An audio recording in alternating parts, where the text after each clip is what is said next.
नमस्कार।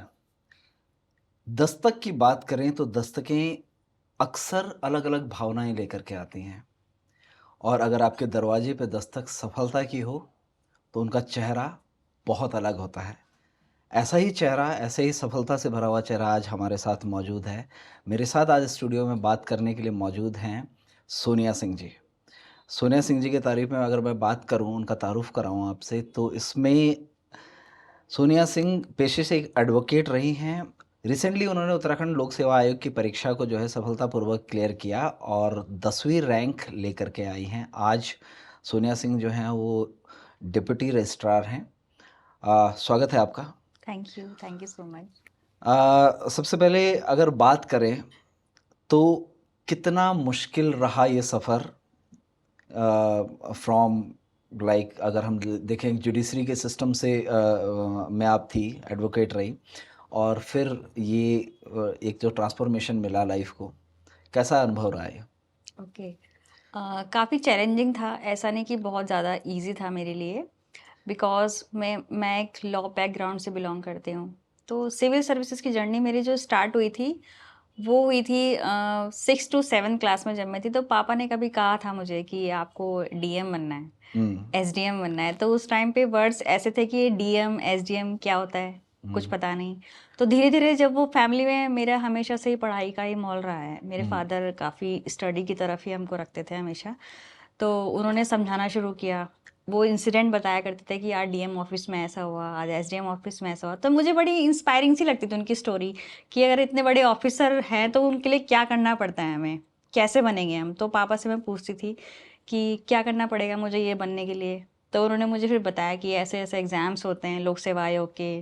फिर अगर आपको उत्तराखंड में बनना है एसडीएम तो उत्तराखंड लोक सेवा आयोग का आपको एग्ज़ाम देना पड़ेगा। तो हुँ, फिर मेरी प्रिपरेशन फिर मैंने बीच में फिर एकदम से टच हट जाता है, लेकिन माहौल वही था। हुँ, बीच-बीच में पापा स्टोरी बताया करते थे, फिर मैं इंस्पायर कि हाँ, मुझे मेरे माइंड में ना बैक सीट में चलता रहता था कि हाँ, मुझे करना है ये सब चीज़ें। हुँ, फिर मैंने लॉ जॉइन की। ग्रेजुएशन करने के बाद फिर मैंने सिद्धार्थ लॉ कॉलेज से लॉ किया देहरादून में। ओके, 5 साल मैं हॉस्टल में रही वहीं पे। हुँ, तो वो एक ड्रीम था, वो बैक सीट चला गया था उस टाइम पे, क्योंकि हुँ, लॉ पे पूरा फ़ोकस था।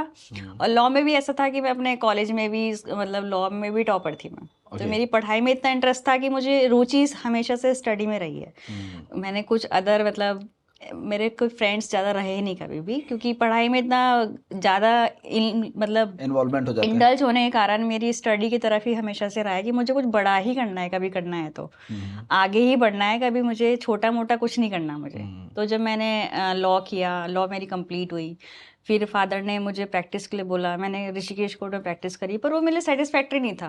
It hmm, was kind of कि मैं क्या कर रही हूँ? हुँ, इतने बड़े कॉलेज से मैं पढ़ के आई हूँ, मैं अपने कॉलेज से भी टॉपर हूँ, मैं यहाँ कर क्या रही हूँ? हुँ, क्योंकि मेरे लिए वो काम सैटिस्फैक्टरी नहीं था, क्योंकि मुझे मेरी जो इनर कॉन्शियस थी वो अलाउ नहीं कर रही थी कि मैं जस्टिफाई नहीं कर पा रही थी। काम भी करूँ, पढ़ाई भी करूँ। मतलब मेरा ये है कि अगर मैं एक टाइम पे एक काम करूँ पर वो बहुत अच्छा करूँ। मैं यहाँ पे अगर आपको रोकूँ तो ये जो आपने बात कही कि लाइक वो जो काम था एज़ अ लॉयर काम करना वो जस्टिफी आप अपने आप को जस्टिफाई नहीं कर पा रही थी। Exactly. Was it due to your dream और वाज़ इट क्योंकि जो प्रोफ़ेशन है लॉ का वो कई बार क्या होता है कि like as a human being भी आपको ऐसा लगता है कि आप कर तो रहे हो लेकिन ये आपका कंसाइंस जो है वो उसका बिल्कुल, बिल्कुल। अलाउ नहीं कर रहा है। एग्ज़ैक्टली। नहीं, it was just because of my dreams. Okay, मतलब मेरे माइंड में हमेशा से ही रहा है कि मुझे आगे ऑफ़िसर बनना है। ओके। चाहे मुझे किसी मैं जो मेरे आगे फ़ील्ड्स दिख रहे थे मुझे जुडिशरी हुँ, और यूपीएससी और यूकेपीएससी, तो मुझे हुँ, ऑफ़िसर ही बनना है हमेशा से। मुझे किसी पोस्ट पे जाना है बेसिकली। ओके, चाहे मैं मतलब छोटी पोस्ट पे भी नहीं जाना और मुझे। ओके। जाना है तो मुझे बड़ी पोस्ट पे ही जाना है, वरना मुझे कुछ करना ही नहीं है फिर। हुँ, तो फिर मैंने जब मैं लॉ कर रही थी तो प्रैक्टिस कर रही थी, तो वो जस्टिफ़िकेशन ना होने के कारण मुझे अंदर से सैटिस्फैक्शन ना होने के कारण फिर मैंने डिसीज़न लिया जब कोरोना आया। Corona was a kind of boon for me कि अब कोर्ट में काम नहीं हो रहा है, कोर्ट भी बंद होने वाले हैं, तो मैं इससे अब कंप्लीटली अपने आप को मतलब बैकड्रॉप ही ले लेती हूँ। हुँ, तो मैंने एक बहाना मिल गया था मुझे कि नहीं, हुँ, अब मुझे छोड़ना है। ठीक तो है। मैंने वो छोड़ा, मैंने प्रैक्टिस छोड़ दी, लेकिन वो प्रैक्टिस छोड़ना it's kind of a sacrifice for me, because अपने भविष्य को दांव पे रखकर, क्योंकि आप कंपटीशन में आ रहे हो, यू नेवर नो कि आपका वहाँ सिलेक्शन होगा कि नहीं होगा। इट वाज अ आप kind of blind folded decision है जो पूरा। वो मैंने लिया डिसीजन वहाँ पे, और फिर मैंने कम्प्लीटली प्रैक्टिस को छोड़ा। हालांकि मुझे कोर्ट में भी काफ़ी मेरे जो कलीग्स थे उन्होंने बोला कि मैम ऐसा मत करो, आपका फ्यूचर है, 4-5 साल आपने प्रैक्टिस कर ली अच्छे से, आप एक बहुत अच्छे लॉयर बन चुके हो, मत कीजिए, मतलब काफ़ी काम सीख चुके हो आप, आगे आपका ब्राइट फ्यूचर है। लेकिन वो अंदर से ही जब तक कॉल सेटिस्फेक्शन नहीं। नहीं होता ना, फिर आप किसी की नहीं सुनते हो। हालांकि मेरे फादर भी उस चीज़ के अगेंस्ट थे कि प्रैक्टिस नहीं छोड़नी है, बट मैंने खुद का डिसीजन खुद लिया उस टाइम पे। तो वो सबसे बड़ा चैलेंज था मेरे लिए, क्योंकि जब एक टाइम पे ऐसा आता है ना कि आपके फादर जो आपका हमेशा से आइडियल रहे हैं, और सडनली वही आपके एकदम से अगेंस्ट हो जाए। अगेंस्ट भी नहीं कह सकते, मतलब नाराज से हो जाते हैं कि क्यों छोड़ी इसने प्रैक्टिस, अच्छी खासी लॉयर बनने वाली थी अब तो। लेकिन फिर मैंने छोड़ा और डिसीजन लिया फुल्ली प्रिपेयर करने का। तो मैंने घर पे बैठ के उसको अच्छे से प्रिपेयर किया। Preparation was the biggest challenge कि अब छोड़ तो दिया, अब प्रिपरेशन कैसे हो। तो वो सबसे बड़ा चैलेंज था मेरे लिए। तो प्रिपरेशन के चैलेंज को लेकर ऐसा था कि अब कैसे करें। डेली आप जा नहीं सकते हो क्योंकि आपको कोचिंग लेनी पड़ेगी, और मुझे फाइनेंशियल हेल्प किससे लेनी नहीं थी। मेरा ये था कि मैं जब भी करूँ, जब भी कई बार रिजल्ट आए, मेरा किसी न्यूज़पेपर में नाम भी आए, तो यही लिखा हुआ है कि बिना कोचिंग के सफल किया एग्जाम। तो Okay. वही वो दिस इज सब वन थिंग आई फॉरगॉट, और ये मैं मेंशन कर देना चाहता हूँ कि बहुत सारे लोग, बहुत सारे कैंडिडेट या जो बच्चे तैयारी कर रहे हैं, उनको ये लगता है कि कोचिंग और जिसे कहते हैं कि हाँ, इस तरह का जो स्टडी सिस्टम बना दिया गया है आज की डेट में, चाहे हम लोग दिल्ली की बात करें या कोटा की बात करें या इस तरह की जितने भी शहर हैं जहाँ पे संस्थानों की भीड़ है, उन्हें लगता है कि वो संस्थानों का हिस्सा बनकर ही शायद सफलता मिले। सोनिया जी की सफलता में एक सितारा उनके कंधे पे ये भी है कि पूरी सफलता जो है ये उनके खुद के प्रयासों से है। इसमें इस तरह के संस्थानों का योगदान जो है वो फिलहाल नहीं रहा है, तो ये सफलता इसलिए भी महत्वपूर्ण हो जाती है। मैं यहाँ पे आपको वापस आपके चाइल्डहुड में लेके जाता हूँ। अच्छा। एक जो एटीट्यूड बना ये वाला स्पेशली कि मुझे ये खुद से करना है, आई बिलीव दैट कि ये मतलब ये एक दिन में नहीं होता है, इसको like it takes a journey. Exactly. क्या ऐसे मोमेंट रहे लाइफ में बैक जिसने ये ट्रिगर किया इस चीज़ को? बिल्कुल। मेरे फादर, मतलब मेरे जो पेरेंट्स हैं उनकी जर्नी इजी नहीं रही है। तो मुझे ये था कि अगर मैं उनका पैसा लगाऊं भी, खर्च भी करूं, और इन केस मेरा सिलेक्शन ना हो तो वो तो वेस्ट हो जाएगी मनी। तो मुझे कहीं ना कहीं उनकी मनी वेस्ट नहीं करानी थी। मुझे ये था कि अगर मैं फेल भी हूं तो अपने दम पे हूं फेल, तो मैं ये कह सकूं कि हाँ, मैंने किसी का पैसा कभी वेस्ट नहीं कराया। अगर मैं फेल हो रही हूँ तो इट इज़ माई फेलियर। मैं किसी के ऊपर बर्डन नहीं बनना चाहती कि नहीं मैं फेल हो गई, आपका मनी वेस्ट हो गया। वो सुनना नहीं था मुझे कि पैसे बर्बाद हो गए। तो इसीलिए मैं आगे बढ़ती चली गई, और फिर मैंने देखा कि कई बच्चे ऐसे होते हैं जिनको, हमें तो इतनी फैसिलिटीज़ भी मिल रही है, कई बच्चों को तो उतनी भी नहीं मिलती है ना, लेकिन वो उसमें भी कर लेते हैं। तो हम तो बहुत बेटर हैं, हम क्यों नहीं कर सकते हैं। कोई ऐसा इंसिडेंट है, कोई ऐसा व्यक्ति जिसको आपने जिसके बारे में पढ़ा हो, सुना हो, और आपको लगा हो कि नहीं this is what my way is? या यूपीएससी के एक टॉपर थे, अंसार शेख। वो बहुत ज़्यादा मोटिवेशनल थे, मतलब इतना क्राइसिस किसी बच्चे की लाइफ में, और फिर भी यूपीएससी के एक टफेस्ट एग्ज़ाम को निकालना, तो वो बहुत बड़ा मोटिवेशनल था मेरे लिए कि अगर ये बच्चे कर सकते तो हम तो बहुत बेटर है इनसे, हम क्यों नहीं कर सकते। तो हमें तो करना ही चाहिए। उनके पास खाने के लिए खाना नहीं है, रहने के लिए घर नहीं है, एक कमरे में रह के बेचारे पढ़ाई कर रहे हैं। तो बहुत ज़्यादा मोटिवेशनल था कि नहीं यार, हमारे पास तो अच्छा घर है, खाना प्रॉपर मिल रहा है, पेरेंट्स का सपोर्ट मिल रहा है, पैसे मांग रहे हैं तो वो भी मिल रहे हैं, अच्छे कपड़े पहन रहे हैं हम, तो हम खुद क्यों नहीं कर सकते हैं, क्यों हम पैसों के भरोसे ही रहें। तो वो अंसार शेख जो था, एक मतलब यूपीएससी टॉपर जो है, मतलब आई एक हिंदी बैकग्राउंड से वो आता है, बहुत ही ग्रामीण पृष्ठभूमि से, और काफ़ी ज़्यादा गरीब जिसे बोलते हैं। तो वो एक मोटिवेशनल था मेरे लिए कि नहीं यार, अगर ये कर रहे हैं तो हमें भी करना ही है ऐसे। आपकी बात से मुझे ना बी आर अम्बेडकर का एक एग्जैक्टली, वो डॉक्टर याद बी आर अम्बेडकर तो वो तो एक आइकन है, उनसे उनके कहाँ कंपैरिजन कर सकते उनका हैं। एक वो याद आया मुझे कोट की, शिक्षा जो है वो शेरनी का दूध है, जो पिएगा वो दहाड़ेगा। बिल्कुल बिल्कुल तो वही है। अभी जो ये आपकी पूरी जर्नी रही है, हाँ जी। देखिएगा आज एक आपके पास ग्लैम लाइफ है, मतलब अगर इसमें देखें भाई आप एग्ज़ैक्टली। अफ़सर बन गई हैं। अच्छा, पहले तो घर में अभी क्या बोला जा रहा है, अफ़सर बिटिया या अफ़सर बहू? दोनों। दोनों बोला जा रहा है। दोनों की फीलिंग अच्छी है। हाँ, क्या क्या रिएक्शन रहा घर वालों का? दोनों वो साइड की बात करूँ तो? अच्छा, पहले जब मेरा रिज़ल्ट आया उस टाइम पे मैं मेरे हस्बैंड हरिद्वार रहते हैं, हम तो just because of his job ना, हम तो उस टाइम पे ये था कि हम दोनों बैठे थे ऐसे ही, we were taking evening tea ना उस हम टाइम। तो सडनली मैं मॉर्निंग से उस दिन रिजल्ट चेक कर रही थी, लेकिन साइट बहुत ज़्यादा बिजी थी, तो कहीं ना कहीं अंदर से था कि यार रिजल्ट आने वाला है आज। हम और फिर शाम को मेरा बहुत मूड ख़राब हो गया जब रिज़ल्ट मैंने देखा नहीं कि रिज़ल्ट अब तक भी नहीं आया है। हम और फिर थोड़ा होता है माइंड में कि अगर इस बार भी नहीं हुआ तो फिर क्या होगा? हम क्या ही करेंगे मतलब हम ना? हम फिर दोबारा से वही जर्नी स्टार्ट करो, प्रीलिम्स, मेंस, इंटरव्यू। और उत्तराखंड में ऐसा है कि फॉर्म का पता नहीं होता कब आएगा अब दोबारा फॉर्म ना। हम तो फिर जब रिज़ल्ट आया, ये मेरे साथ ही बैठे हुए थे उस टाइम पे, हस्बैंड जो है। हम फिर सडनली मैंने अपना लिस्ट चेक किया तो मेरा नाम, मैंने किया नाम तो अभी दिखाई नहीं दे रहा है। फिर स्क्रॉल डाउन करते रहे, फिर देखा अपनी बंदा सोनिया सिंह, तो मैं पहले तो अनएक्सपेक्टेड था कि हम रिजल्ट लिस्ट में नाम आ गया। फिर मैंने बताया हस्बैंड को कि मैं पीसीएस ऑफिसर बन गई हूँ, तो ही वॉज जस्ट क्राइंग, वो रोने लग गए बहुत। मैंने भी मतलब रोना तो आता ही है। फिर मैंने पापा को फ़ोन किया, पापा किसी काम में बिजी थे, उन्होंने मेरा फ़ोन रिसीव नहीं किया उस time. was it a moment जहाँ पे आदमी अपना नाम देख करके भी ये शक करता है कि मेरा ही है किसी और का है? एग्जैक्टली मैंने बहुत बार अच्छा, किया। ठीक है। मैंने अपना रिजल्ट एटलीस्ट 3 से 4 बार चेक किया। पहले हाँ, तो रिजल्ट देखा मैंने एक बार और मैंने एकदम से बोला कि मैं पीसीएस ऑफिसर बन गई हूँ, इनको यकीन नहीं हुआ।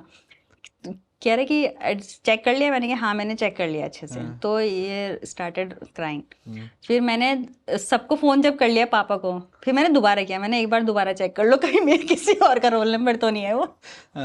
वो ऐसे फीलिंग और थी उस टाइम पे, मैंने कहा दोबारा चेक कर लेते हैं एक बार ना। हम्म, फिर कह रहे नहीं नहीं मैंने चेक कर लिया, वो तुम्हारा ही है, हम्म, कि डोंट वरी वो तुम्हारा ही रोल नंबर है, तुम्हारा ही नाम है। हम्म, तो फिर वो बहुत खुशी थी। फिर इन्होंने पापा को फ़ोन किया, मैंने कहा मेरा फ़ोन तो पापा रिसीव नहीं कर रहे हैं, शायद बिजी हैं। कह रहे मैं करता हूँ। तो उन्होंने पापा को फ़ोन किया, कह रहे पापा जी आपकी बेटी पीसीएस ऑफिसर बन गई है। वो जो वर्ड्स थे ना, आपकी बेटी पीसीएस ऑफिसर बन गई है, वो एकदम मतलब रिमेम्बरेबल होते हैं ना, कि हमेशा याद रहेंगे। हाँ। वो था मोमेंट। फिर सबका, फिर घर में सब बहुत खुश थे, वो भी रोने लग गए फिर। What was the feeling? Actually मैं इसलिए चाहता हूँ इस बात को पूछना कि कई बार क्या होता है ना, ये फीलिंग्स, ये भावनाएं भी ना हमारे लिए एक ट्रिगरिंग पॉइंट होती हैं। एग्जैक्टली हाँ जी। तो अचानक से सोनिया सिंह, लॉयर, और एक सिंपल बहू और एक बेटी, बिल्कुल। एंड विद इन 15 मिनट, ठीक है, Sonia Singh PCS PCS officer. Officer. तो व्हाट वाज द चेंज? वो जो ट्रांजिशन है, वो 15 मिनट का जो ट्रांजिशन है, मतलब जब वही हाई ब्रीथ होती है और टीयरिंग आईज होती है, इवन दिमाग ब्लैंक हो जाता है, ब्लैंक है। तो क्या क्या रहा उस एक मोमेंट को अगर आप डिस्क्राइब करें तो?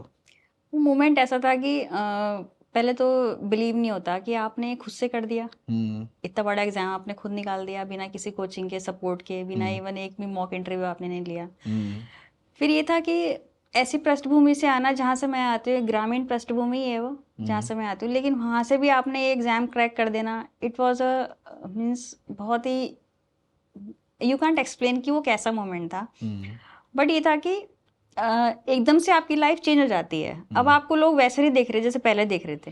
पहले आप सिर्फ सोनिया सिंह थे, अब सब आपको ऑफिसर ऑफिसर कह रहे थे उस टाइम पे जब आप means phone. Is it something कि ये इनर चेंज लेकर के आया है, या आउटर वर्ड्स टुवर्ड्स यू, आप बाहर की जो दुनिया है उसका नजरिया आपकी तरफ बदला, ये चेंज ज्यादा आया? बाहर की जो दुनिया है उसका नज़रिया बदल गया मेरी उसका तरफ। उसका नजरिया ज्यादा बिल्कुल बदल रहा सबका है। ही बदल जाता है, फिर फैमिली का भी और फ्रेंड्स का। हम्म, फ्रेंड्स जो मुझे कभी फ़ोन नहीं करते थे, वो हम्म, मुझसे फिर फ़ोन करके पूछ रहे हैं कि स्ट्रैटेजी शेयर कर दे प्लीज़, कुछ हम्म, बता दे, हमें भी बनना है। तो वो एक मोटिवेशनल था मेरे लिए कि लोग आज मुझसे मोटिवेशन ले रहे हैं।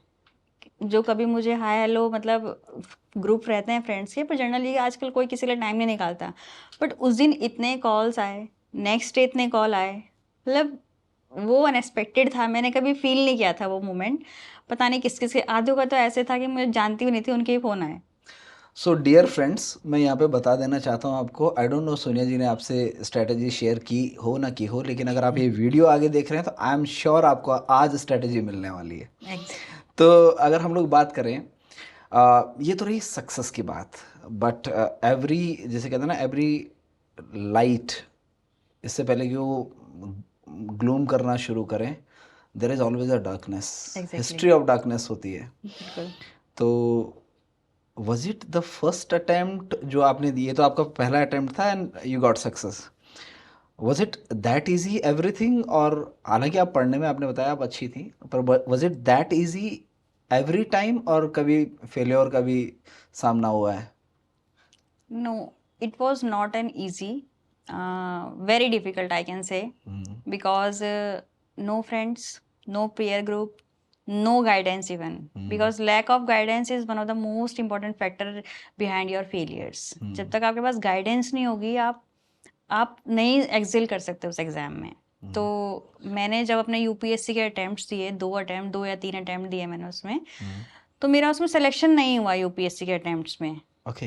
वो मेरे नॉन सीरियस अटेम्प्ट थे, कम्प्लीटली आई कैन से नॉन सीरियस जिसे बोलते हैं। तो 3 अटेम्प्ट्स मेरे बिल्कुल नॉन सीरियस अटेम्प्ट थे यूपीएससी में, फिर 2 अटेम्प्ट्स मेरे सीरियस अटेम्प्ट्स थे यूपीएससी में, यानी total 5 attempts I had given in UPSC, UPSC में दे चुके थे आप? जिसमें Okay. मेरा प्रीलिम्स ही क्वालिफाई नहीं हुआ। Okay. So which was a very drawback for me, कि काइंड ऑफ डिप्रेसिंग मोमेंट, कि इतने साल देने के बाद, मतलब पहले तो 3 साल तो कॉलेज में एक अटेम्प्ट दे दिया, पापा ने कहा जाके देख लो, जाके देख लिया एग्जाम कैसा होता है, वो अटेम्प्ट चला गया वहाँ पे। फिर क्या कहते हैं, प्रिपरेशन के टाइम पे दिया, प्रैक्टिस करी थी तब दिए 2 अटेम्प्ट्स, तो 3 अटेम्प्ट्स तो वही मेरे हो गए ख़त्म। 2 अटेम्प्ट्स मैंने दिए जब मैं प्रैक्टिस छोड़ दी थी मैंने, उसके बाद 2 अटेम्प्ट्स दिए, वो सीरियस अटेम्प्ट्स थे मेरे, बट उसमें भी जब मेरा कुछ मार्क्स से रह गया तो वो बहुत ज़्यादा मेरे लिए डिप्रेसिंग था। बहुत ज़्यादा ही डिफ़िकल्ट सिचुएशन थी, कि फैमिली को बहुत उम्मीदें थी मुझसे उस टाइम पे। आपको लगता है कई बार जो ये बात आप मुझे बता रही हैं, और जितना मैं इसको अज्यूम कर पा रहा हूँ चीज़ों को, कई बार हम लोग अपने लिए बैटल गलत चुन लेते हैं, या गलत गेम चुन लेते हैं खेलने के लिए, हाँ ऐसा जी। रहा क्या? नहीं, ऐसा तो मुझे कभी फील नहीं हुआ कि मैंने अपने लिए गलत बैटल चूज़ किया, क्योंकि मुझे हमेशा से यूपीएससी करना था, और Okay. मेरी प्रिपरेशन भी यूपीएससी के टुवर्ड्स ही रही है हमेशा। ऐसा Okay. कुछ नहीं था कि गलत बैटल था। बट ये जैसे बीच बीच में जो भी उस टाइम पे, फिर 2 अटेम्प्ट्स देने के बाद, यानी टोटल 5 अटेम्प्ट्स मेरे हो चुके थे, तो मुझे ये था कि अब मुझे कहीं ना कहीं तो अपना अर्निंग सोर्स देखना पड़ेगा ना। Okay. क्योंकि वो बैकअप एक का- बैकअप था, प्रैक्टिस लॉयर बनना, वो मैंने छोड़ दिया। अब दूसरा बैकअप भी, तो अब दोबारा से मेरे अंदर एक ये भी है कि मेरा सेल्फ कॉन्फिडेंस और सेल्फ रेस्पेक्ट बहुत मायने करते हैं मेरे लिए। जी। मैंने एक बार प्रैक्टिस छोड़ी थी अपने सेल्फ उस पे कॉन्फिडेंस पे, कि नहीं मैं कर लूंगी, वो मैंने छोड़ दी, मुझे दोबारा वापस वहाँ नहीं जाना था। Okay. तो मुझे ये था कि नहीं, मुझे कोई और अदर कंपटीशन एग्जाम देखने हैं और मुझे वो निकालने हैं, ताकि मेरा अर्निंग सोर्स बना रहे। तो फिर मैंने बीच में ही by the grace of God, Uttarakhand assistant prosecution officer का नोटिफिकेशन निकलता है, मैंने वो फिल किया, वो भी मैंने विदाउट कोचिंग इंटरव्यू तक मैं उसके पहुंच गई। अब इंटरव्यू तक पहुंचने के बाद जब जनवरी 2023 में उसका फाइनल रिजल्ट आया, तो उसमें मेरा 1 मार्क से फाइनल मेरिट में रह गया। और उसी बीच में मैंने उत्तराखंड इसका पीसीएस का 2021 का मैंने दे रखा था, प्रीलिम्स दिया हुआ था, क्वालिफाई था, मेंस नहीं हुआ था उसका, क्योंकि मेंस जो पीछे काफ़ी सारे स्ट्राइक्स चल रहे थे और लॉज वगैरह आए थे चीटिंग को लेकर, उसके रिगार्डिंग वो पोस्टपोन होता चला गया। तो फैब 2023 को 26 ऑफ फैब 2023 को इसका मेंस होना था, यानी जस्ट एपीओ के रिजल्ट के जस्ट 8 डेज के बाद। तो वो टाइम आप मतलब बहुत ज़्यादा ऐसा था कि मेरा उसमें नहीं हुआ, तो एक हो जाता ना अंदर से अपना विश्वास उठ जाता है कि उसमें तो हुआ नहीं, अब इसमें तो क्या ही होगा। तो फिर ये था कि अब मैं एग्ज़ाम कैसे दूँ। 3-4 दिन रोने धोने में निकल गए एकदम से, कि क्यों, पता नहीं क्यों नहीं हुआ, 1 मार्क्स ही तो था, क्या पता कहीं इधर एक में आंसर अच्छा लिख देती उसमें आ जाता। तो ये सब मेरे माइंड्स में, दिमाग में ख्याल चल रहे थे कि थोड़ा एक आंसर और अच्छा कर देती मैं, थोड़ा कुछ एक विलोम शब्द लिख देती एक्स्ट्रा, कुछ ऐसा कर देती कि मेरा 1 मार्क्स आ जाता। तो वो चीज़ें बहुत डिप्रेसिंग सी रही है। लेकिन उस टाइम पे सबसे इम्पोर्टेंट रोल जो प्ले किया, वो किया मेरी मदर और मेरे हस्बैंड ने। Okay. कि नहीं, एग्ज़ाम दो, जितना आता है उतना जाके लिखो, यू आर कैपेबल, बहुत इंटेलिजेंट हो, ब्रिलियंट हो, इतनी तो नॉलेज है ही है। फिर मैं उस टाइम पे सबसे बड़ा चैलेंज ये था कि मैं अब तक लॉ के बारे में पढ़ रही थी, क्योंकि एपीओ में सारा लॉ आता है, उसमें जीएस कुछ नहीं आता, और इसमें सारा जीएस आता है। तो अब ये सिलेबस कैसे कवर किया जाए बीच में, वो तो पहले से पढ़ा हुआ था, रिवीजन तो था नहीं।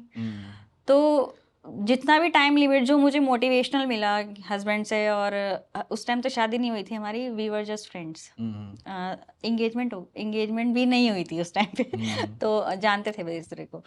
तो मोटिवेशन था कि इन्होंने कहा नहीं, एग्ज़ाम जाके दो, देना चाहिए एग्ज़ाम, क्या पता सिलेक्शन हो जाए, क्योंकि इतनी नॉलेज तो है ही आपको। और मम्मी ने कहा कि इतनी नॉलेज तो है ही कि जाके एग्ज़ाम तो लिख ही पाएगी, कुछ ना कुछ तो लिखेगी, इतना तो विश्वास है। एग्जैक्टली। तो फिर थोड़ा जो भी टाइम मिला 5-6 दिन का, मैंने अपने फटाफट से इंपॉर्टेंट टॉपिक्स उठाए, हर एक सब्जेक्ट में रिवाइज किए, जो भी नोट्स मेरे, सबसे इंपॉर्टेंट रोल प्ले किया यहाँ पे मेरे नोट्स ने। नोट्स नहीं होते तो शायद एग्जाम क्लियर नहीं होता, क्योंकि नोट्स प्रिपेयर थे, कंसाइज थे, फटाफट रिवाइज किया जितना टाइम मिला और जाके एग्जाम दिया, और होपफुली सिलेक्शन भी हो गया उसमें। ओके।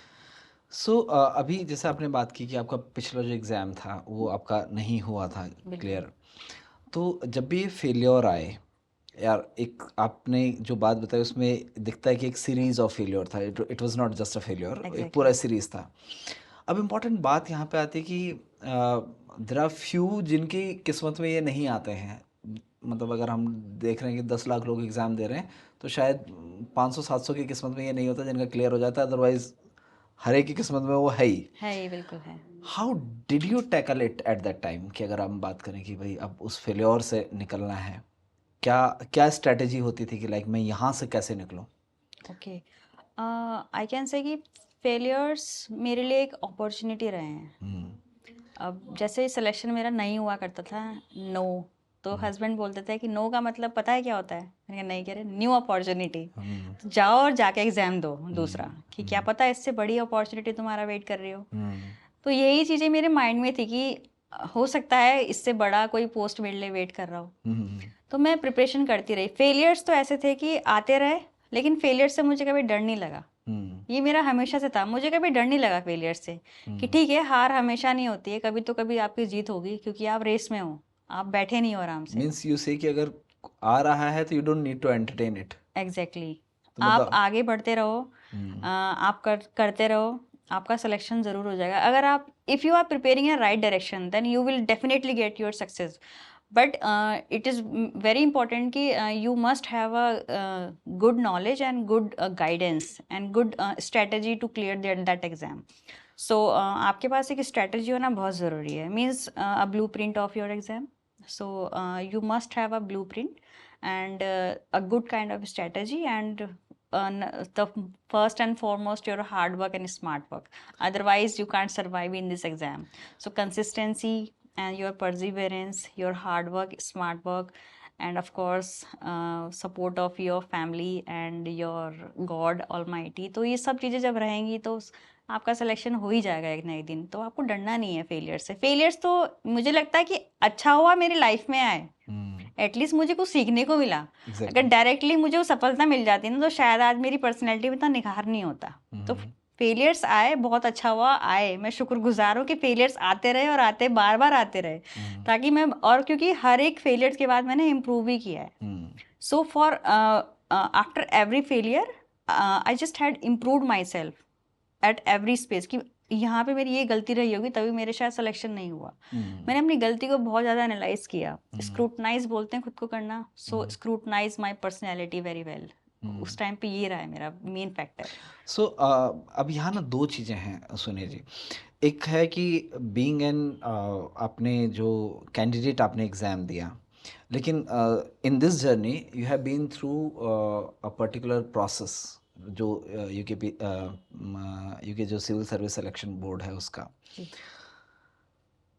डू यू थिंक बहुत सारे लोगों की कंप्लेन होती है कि हम तो ठीक हैं लेकिन शायद हो सकता है बोर्ड की तरफ से कुछ दिक्कतें हों, कुछ आपको लगा कि that that process need some reform, कुछ उसमें होना चाहिए? प्रोसेस में तो मुझे ऐसा कोई रिफॉर्म लगता नहीं है होना चाहिए, because process is very fine, crisp and clear. आपको एक डेफिनेट सिलेबस उन्होंने दे रखा है, और अब तो बल्कि इस बारे में तो उन्होंने डिफाइन भी कर दिया कि इतने मार्क्स का यहाँ से ये आएगा, तो ये तो बहुत अच्छा हो गया इस बार वाले बच्चों के लिए। तो हमारे टाइम पे तो इतना भी नहीं था जो हमने दिया है, बस एक सिलेबस दिया उन्होंने और हमने कर लिया उसको कवर। तो सिलेबस डिफाइन किया हुआ है। मुझे बस ये लगता है कि जो प्रोसेस है एग्ज़ाम का डिले होने वाला, और एक एग्जैक्ट टाइम टेबल नहीं है कोई कि ये प्रीलिम्स होगा, रिजल्ट में इतना डिले होगा। वो थोड़ा इम्प्रूवमेंट की मुझे ज़रूरत लगती है, अदरवाइज मुझे कुछ ऐसा लगता नहीं है। मतलब टाइम विद इन टाइम जो। सपोज जैसे प्रीलिम्स हुआ तो हम्म, रिजल्ट का कोई टाइम लिमिट नहीं, पता नहीं कब जाके आएगा। फिर मेंस कब होगा ये भी कुछ पता नहीं है। तो बच्चा एक डायलेमे में रहता है कि इस बार ये आएगा भी कि नहीं आएगा। जैसे मुझे भी था हाँ कि हाँ। पता नहीं कभी आएगा। जैसे मैंने छोड़ दी थी उम्मीद कि रिजल्ट कब आएगा मेंस का। ये हस्बैंड भी बोलते थे कि कब आएगा मेंस का रिजल्ट। मैंने कहा छोड़ दो, भूल जाओ कि मैंने कोई मेंस भी दिया था। जब आएगा तब देखा जाएगी, आ जाएगा जब आना होगा। तो उस टाइम पे ऐसा फीलिंग हो गई थी मुझे, क्योंकि मेरी शादी भी हो चुकी तब जाके रिजल्ट आया मेंस का। अभी इसी मुद्दे पे बात करते हैं। बीइंग अ गर्ल, अगर हम लोग देखें फीमेल पॉइंट ऑफ व्यू से, अगर हम लड़कियों के पॉइंट ऑफ व्यू से इस चीज़ को देखें, अभी भी हमारी सोसाइटी में लड़कियों के लिए जैसे बोलते हैं ना, एक सटल सिलेबस है उनके पास। एग्जैक्टली। ठीक है भैया, इतने साल की हो गई, अभी इंटरमीडिएट हो गया, अब ये कोई डिग्री ले ली, और अब इतने साल की हो गई तो अब इसकी शादी कर दो, अब ये फैमिली में इन्वॉल्व रहेगी, ये रहेगी वो रहेगी। उस समय अगर ये चीज़ें होती कि जैसे आपने कहा कि भाई रिजल्ट इतना डिले हो गया, people are not able, yes the candidate are not able to decide their future, कहाँ जाने वाला है, जॉब पकड़नी है कोई नहीं पकड़नी है, बिल्कुल इसी के बिल्कुल। भरोसे रहना है क्या। इसने आपको कैसे इम्पैक्ट किया, और आपको क्या लगता है बाकी लड़की स्पेशली लड़कियों को कैसे किस तरह से इम्पैक्ट करती हैं ये चीज़ें। मैं सबसे पहले तो थैंक्स करना चाहूँगी, मेरी फैमिली ने बहुत सपोर्ट किया उस टाइम पे। हम्म, मतलब फैमिली ने, पापा और मेरी मम्मी जो हैं, हम्म, ये बिगेस्ट पिलर रहे हैं। उन्होंने मुझे कभी शादी के लिए फोर्स ही नहीं करा आज तक। हम्म, मतलब मेरी 32 आए, मैंने क्रॉस कर लिया है, लेकिन उन्होंने मुझे तब तक भी नहीं बोला था कि शादी करनी है। हम्म, उनका यही था कि बस पढ़ना है, कुछ बनना है, तभी शादी करनी है। हम्म, बचपन से यही था, तो मेरे माइंड में भी यही रहा हमेशा से ही। हम्म, कभी किसी ने कोई शादी के लिए मुझे प्रेशराइज नहीं किया, ये मैं ज़रूर कहना चाहूँगी। बस ये था कि जो डिले प्रोसेस जो होता है, इससे डेफिनेटली बच्चे का माइंड डिस्टर्ब होता है, हम्म, और उसको अपने फ्यूचर को लेकर बहुत ज़्यादा टेंशन हो जाती है कि रिजल्ट आएगा भी, पता नहीं कब आएगा, और आएगा भी तो मेरा सिलेक्शन क्या उसमें होगा या नहीं होगा, नहीं जैसे होगा। मुझे था। जी। तो मुझे भी यही था कि इतना डिले रिजल्ट आ रहा है, हम्म, सिलेक्शन ना हुआ तो अब हम क्या करेंगे। तो हम्म, उस बीच में ऐसा हुआ था कि मैंने मेंस दिया, फिर मैंने, पापा ने कहा कि अब शादी करनी है। मैंने कहा अब तो कर दो शादी, हम्म। क्योंकि अब ऐसा हो गया है कि रिजल्ट पता नहीं कब मेंस के आएगा। बाद कब आएगा। कब रिजल्ट आएगा कुछ पता नहीं। तो हम्म, हमारी शादी फिर जनवरी में ही डिसाइड होगी 2024 में, ओके। और फैब में इसका 2024 में रिजल्ट आया मेंस का, हम्म, जस्ट 1 मंथ के बाद। हम्म, वो टाइम पीरियड बहुत ज़्यादा क्रिटिकल था, हम्म, क्योंकि उस टाइम पे फिर हस्बैंड का ऑपरेशन भी था। जिस दिन मेरा रिजल्ट आया उसके नेक्स्ट डे हस्बैंड का ऑपरेशन होना था मेरे। ओके। तो वो टाइम पीरियड ऐसा था कि ठीक है, अब मेंस तो निकल गया, लेकिन इंटरव्यू कैसा निकाला जाए, हम्म, क्योंकि ना तो मैं मॉक इंटरव्यू ले सकती हूँ, अब तबीयत ख़राब है, जा हम्म, मैं कहीं सकती नहीं हूँ, हम्म, घर पे ही बैठ के मुझे प्रिपरेशन करनी है। हम्म, तो मैंने कोई हेल्प नहीं ली किसी कोचिंग की। घर पे ही जैसे प्रिपेयर करते हैं, बोलना और खुद से ही प्रिपेयर करना टॉपिक्स को, यूट्यूब से थोड़ा देख लेना, यही मेरी स्ट्रेटेजी रही है हमेशा से ही। हम्म। अगर हम आपकी स्ट्रेटेजी को और डिकोड करें, और स्पेशली हम लोग कुछ एक जैसे बोलते हैं ना, एक नेम्स और नंबर्स पे आ जाएं, बिल्कुल। तो एक तो बुक्स कौन कौन सी थी जो आपकी स्ट्रेटेजी का पार्ट रही हैं, कुछ चाहे वो मेंस की बात करें या मतलब प्रीलिम्स की बात करें या हाँ इंटरव्यू की जी, हाँ बात जी। करें, किन किन बुक्स को मेजरली आपने यूज़ किया। फॉलो किया। इसका एक डेफिनेट सिलेबस है उत्तराखंड का। हर एक एग्जामिनेशन का एक डेफिनेट सिलेबस होता है। मेरा ये कहना है कि किसी भी एग्जाम में अगर आपको सफलता हासिल करनी है, तो हम्म, सबसे पहले उस एग्जाम का आप सिलेबस देखिए, हम्म, क्योंकि आपको पता ही नहीं होगा कि आप, क्या आपकी लड़ाई है। मतलब कहते हैं ना, रणभूमि जाने से पहले रणभूमि का दौरा कर लेना चाहिए। वो तो ऐसा ही होता है। हम्म, तो आप अगर आप फील्ड में उतर रहे हो तो एटलीस्ट पता तो करो कि आपको करना क्या है उसमें। तो हम्म, मैंने सिलेबस डाउनलोड किया, हम्म, सिलेबस को पढ़ा कि ये हम्म, आता है, ये इसकी, क्योंकि यूपीएससी से बहुत डिफरेंट है। Hmm, UPSC kind of analytical kind of exam, उसमें हर चीज़ डीप में आती है आपकी। तो और Uttarakhand is kind of factual, hmm, इसमें बहुत फैक्चुअल आता है, आपको रटना पड़ेगा यहाँ पे। वहाँ हम्म, रटने का काम कम है, यहाँ हम्म, रटने का काम बहुत ज़्यादा है। हम्म, यहाँ रटने का और समझने का काम सबसे ज़्यादा है। वहाँ हम्म, सिर्फ समझना है आपको, कम रटना है। हम्म, लेकिन यहाँ काम डबल है। हम्म, कहते हैं कि उत्तराखंड का पेपर है, मतलब स्टेट एग्जाम थोड़े से ईजी होते हैं, बट मेरा ये कहना है कि काम बढ़ जाता है स्टेट के एग्जाम अगर दे रहे हो तो, क्योंकि हम्म, आपको बहुत रटना है। तो मैंने काफ़ी सारी बुक लिस्ट फॉलो की थी। जैसे हिस्ट्री के लिए अगर मैं बात करूँ, मैंने स्पेक्ट्रम को फॉलो किया था, हम्म, और एंशिएंट और मेडिवल के लिए मैंने तमिलनाडु की एनसीईआरटी को रेफ़र किया था। और आर्ट एंड कल्चर के लिए फाइन आर्ट्स की एनसीईआरटी को रेफ़र किया था, और नितिन सिंघानिया एक बहुत बल्कि बुक है, तो मैंने उसके शॉर्ट नोट्स बना लिए थे कुछ इंपॉर्टेंट टॉपिक्स पे, जैसे। और मैंने एक एक्सरसाइज और की थी, पिछले साल के जो पेपर्स होते हैं, सिर्फ उत्तराखंड के नहीं, यूपी के भी, तो वहाँ कौन कौन से कुछ टॉपिक्स ऐसे होते हैं जो हर आयोग के फेवरेट होते हैं, जैसे जैनिज्म, बुद्धिज्म। तो मैंने उनकी एक लिस्ट बनाई कि हाँ, यहाँ से क्वेश्चन तो आने ही है, चाहे कुछ भी हो जाए, चाहे प्रीलिम्स हो चाहे मेंस हो। तो मैंने उनकी लिस्ट बना के फिर वो टॉपिक्स वाइज मैंने प्रिपेयर किया और शॉर्ट नोट्स बना के रख लिए थे। तो हिस्ट्री को मैंने ऐसे कवर किया था, और पॉलिटी को मैंने लक्ष्मीकांत से कवर किया, और लक्ष्मीकांत से कवर पॉलिटी पूरी नहीं हो सकती, तो सिलेबस में जो पार्ट्स है अदर दिए हुए, क्योंकि पॉलिटी का सिलेबस बहुत ज़्यादा वास्ट है, तो मैंने उसके सेल्फ नोट्स बना लिए थे बैठ के। तो काफ़ी सारे टॉपिक्स उसमें ऐसे हैं जिनके आपको नोट्स बनाने पड़ेंगे, अदरवाइज वो क्लियर नहीं हो सकता। तो नोट्स के साथ साथ वैल्यू एडिशन करना बहुत ज़रूरी है आपके नोट्स को। ये नोट्स हर कोई बच्चा बना रहा होगा, लेकिन आपका लिस्ट में नाम तब आएगा जब उसमें आप वैल्यू एडिशन करोगे। How did you do that? I did one thing, मैंने कोचिंग्स के जो अलग अलग संस्थान जो है, जैसे दृष्टि आईएएस है, इनसाइट्स आईएएस है, और आपकी विजन आईएएस है, इन सब के जो मैंने इंपॉर्टेंट टॉपिक्स थे, सपोज जैसे राइट टू सर्विस एक्ट है, और या फिर आपका सिटीजन सेंट्रिक गवर्नमेंट गवर्नेंस है, या फिर ई गवर्नेंस है, तो इन पे बहुत बहुत अच्छे से एक्सप्लेन किया हुआ इन इंस्टीट्यूट से। तो मैंने वहाँ से वो नोट्स उठाए, अपने नोट्स में ऐड किए, और जो कमेटी के रिकमेंडेशंस होती हैं, जैसे सुप्रीम कोर्ट के कुछ ऑर्डर्स आए उनके ऊपर, या फिर बहुत सारी ऐसी पीआईबी की एक साइट्स है, उस पे आप गए, वहाँ से कोई बिल वहाँ से उठा लिया, वो बिल आपके उस टॉपिक पे फिट बैठ रहा है, आपने वहाँ ऐड कर लिया।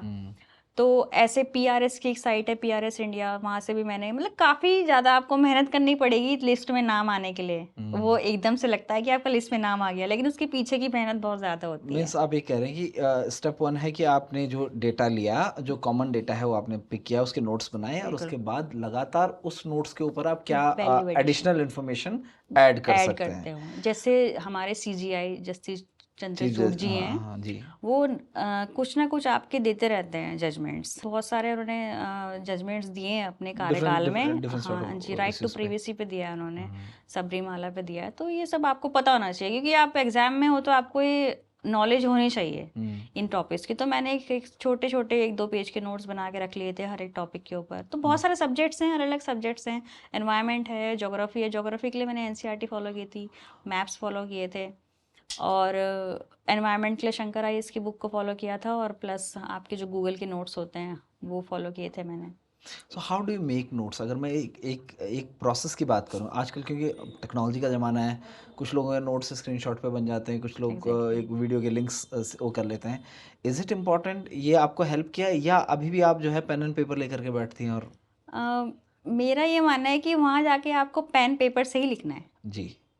आप अल्टीमेटली वो आपको वहाँ टैब नहीं देंगे लिखने के लिए, कुछ नहीं देंगे आपको वहाँ पेन से ही प्रोड्यूस करना है। जो भी आप वहाँ एग्जाम एक पेपर दे देंगे आपको, वो पेन से ही तो लिखोगे आप। जी। तो आपकी इतनी प्रैक्टिस होनी चाहिए कि आप घर पे भी पेन से ही लिखो। बाकी और भी बहुत टॉपर्स हैं जो ऐसा नहीं है कि सिर्फ पेन से ही करते हैं, डिजिटल भी अपने नोट्स बनाते हैं, वो अच्छा करते हैं। पर मैं I am a kind of person जो पेन से अपना हर काम करते थे, तो मुझे मेहनत करना अच्छा लगता था, तो मैं पेन से ही अपने नोट्स बनाए पेपर में, क्योंकि मुझे पता था कि अगर मैं यहाँ प्रैक्टिस कर रही हूँ तो वहाँ पे भी मेरे आंसर अच्छे निकल के आएंगे।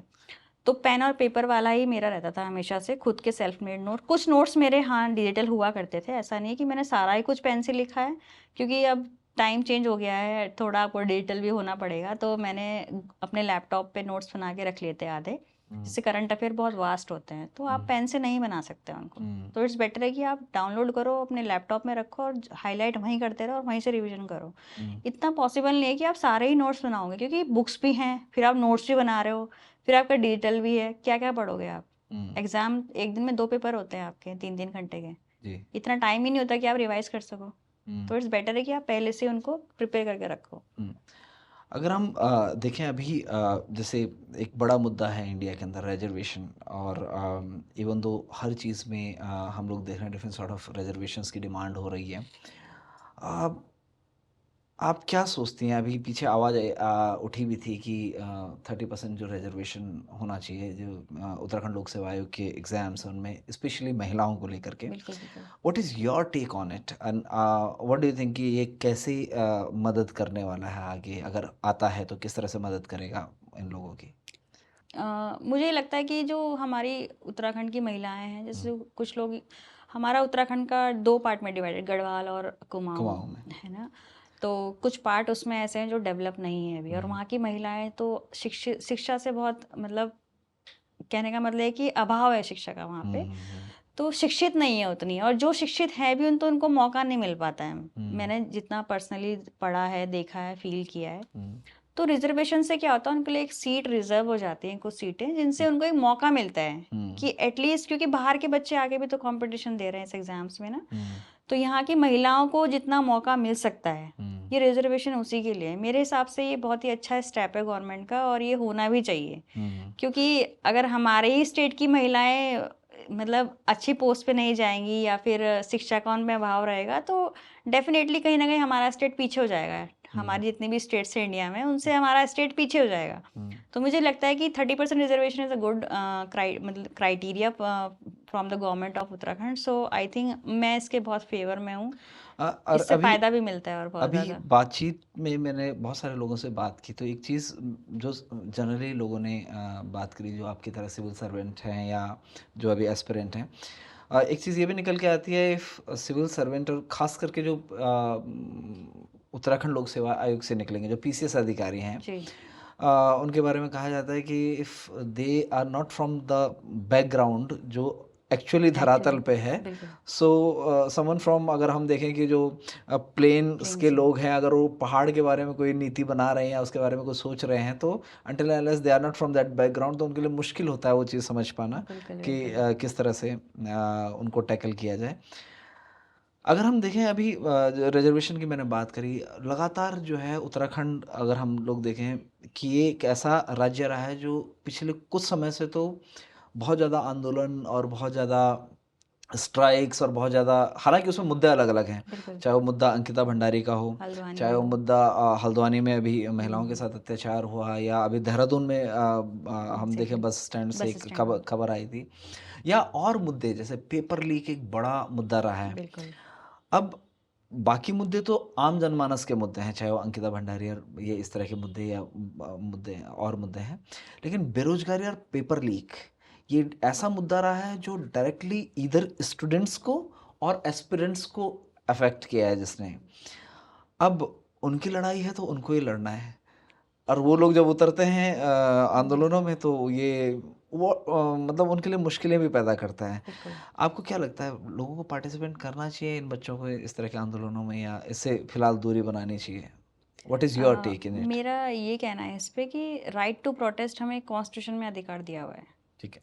और इसमें मेरा एक और मानना ये है कि जो भी ये इंसिडेंट होते हैं, पेपर लीक और चीटिंग, तो इनसे कहीं न कहीं एक स्टूडेंट की प्रिपरेशन और उसका माइंडसेट बहुत इम्पैक्ट होता है। हम्म, वो शक करना स्टार्ट कर देता है हम्म, कि दोबारा पेपर तो नहीं लीक हो जाएगा, कि हम्म, जो हमने एग्ज़ाम दिया है कहीं यही लीक, पता चल रहा थोड़े दिन बाद इसमें ही पता चला कि न्यूज़ आ गई कि ये लीक हो चुका था, तो ये दोबारा पोस्टपोन तो नहीं हो जाएगा। तो ऐसे कुछ क्वेश्चंस बच्चे के जब मन में आते हैं, तो उसका कहीं न कहीं से सिस्टम पे थोड़ा-सा विश्वास सा उठ जाता है। हम्म, लेकिन मेरा ये कहना है कि अगर कोई, जो बच्चे प्रोटेस्ट करना चाहते हैं, तो ये उनका इंडिविजुअल डिसीजन है, हम्म, तो वो कर सकते हैं, लेकिन पीसफुल। हम्म, क्योंकि संविधान में भी कहा है कि अगर आप प्रोटेस्ट कर भी रहे हो तो आप पीसफुली कीजिए उस चीज़ को। हम्म, लेकिन कुछ बच्चे उसमें ऐसे होते हैं जो शायद वो प्रोटेस्ट से रिलेटेड भी नहीं होते हैं, हम्म, पर वो उसमें इन्वॉल्व हो जाते हैं, और वो उस पीसफुल प्रोटेस्ट को भी पता नहीं एग्रेसिव बना देता है। एग्रेसिव कहाँ लेके चले जाते हैं, तो वो उससे फिर अल्टीमेटली जो पीसफुल प्रोटेस्ट चल भी रहा होता है उसको इम्पैक्ट करता है। तो हम्म, प्रोटेस्ट कीजिए आप,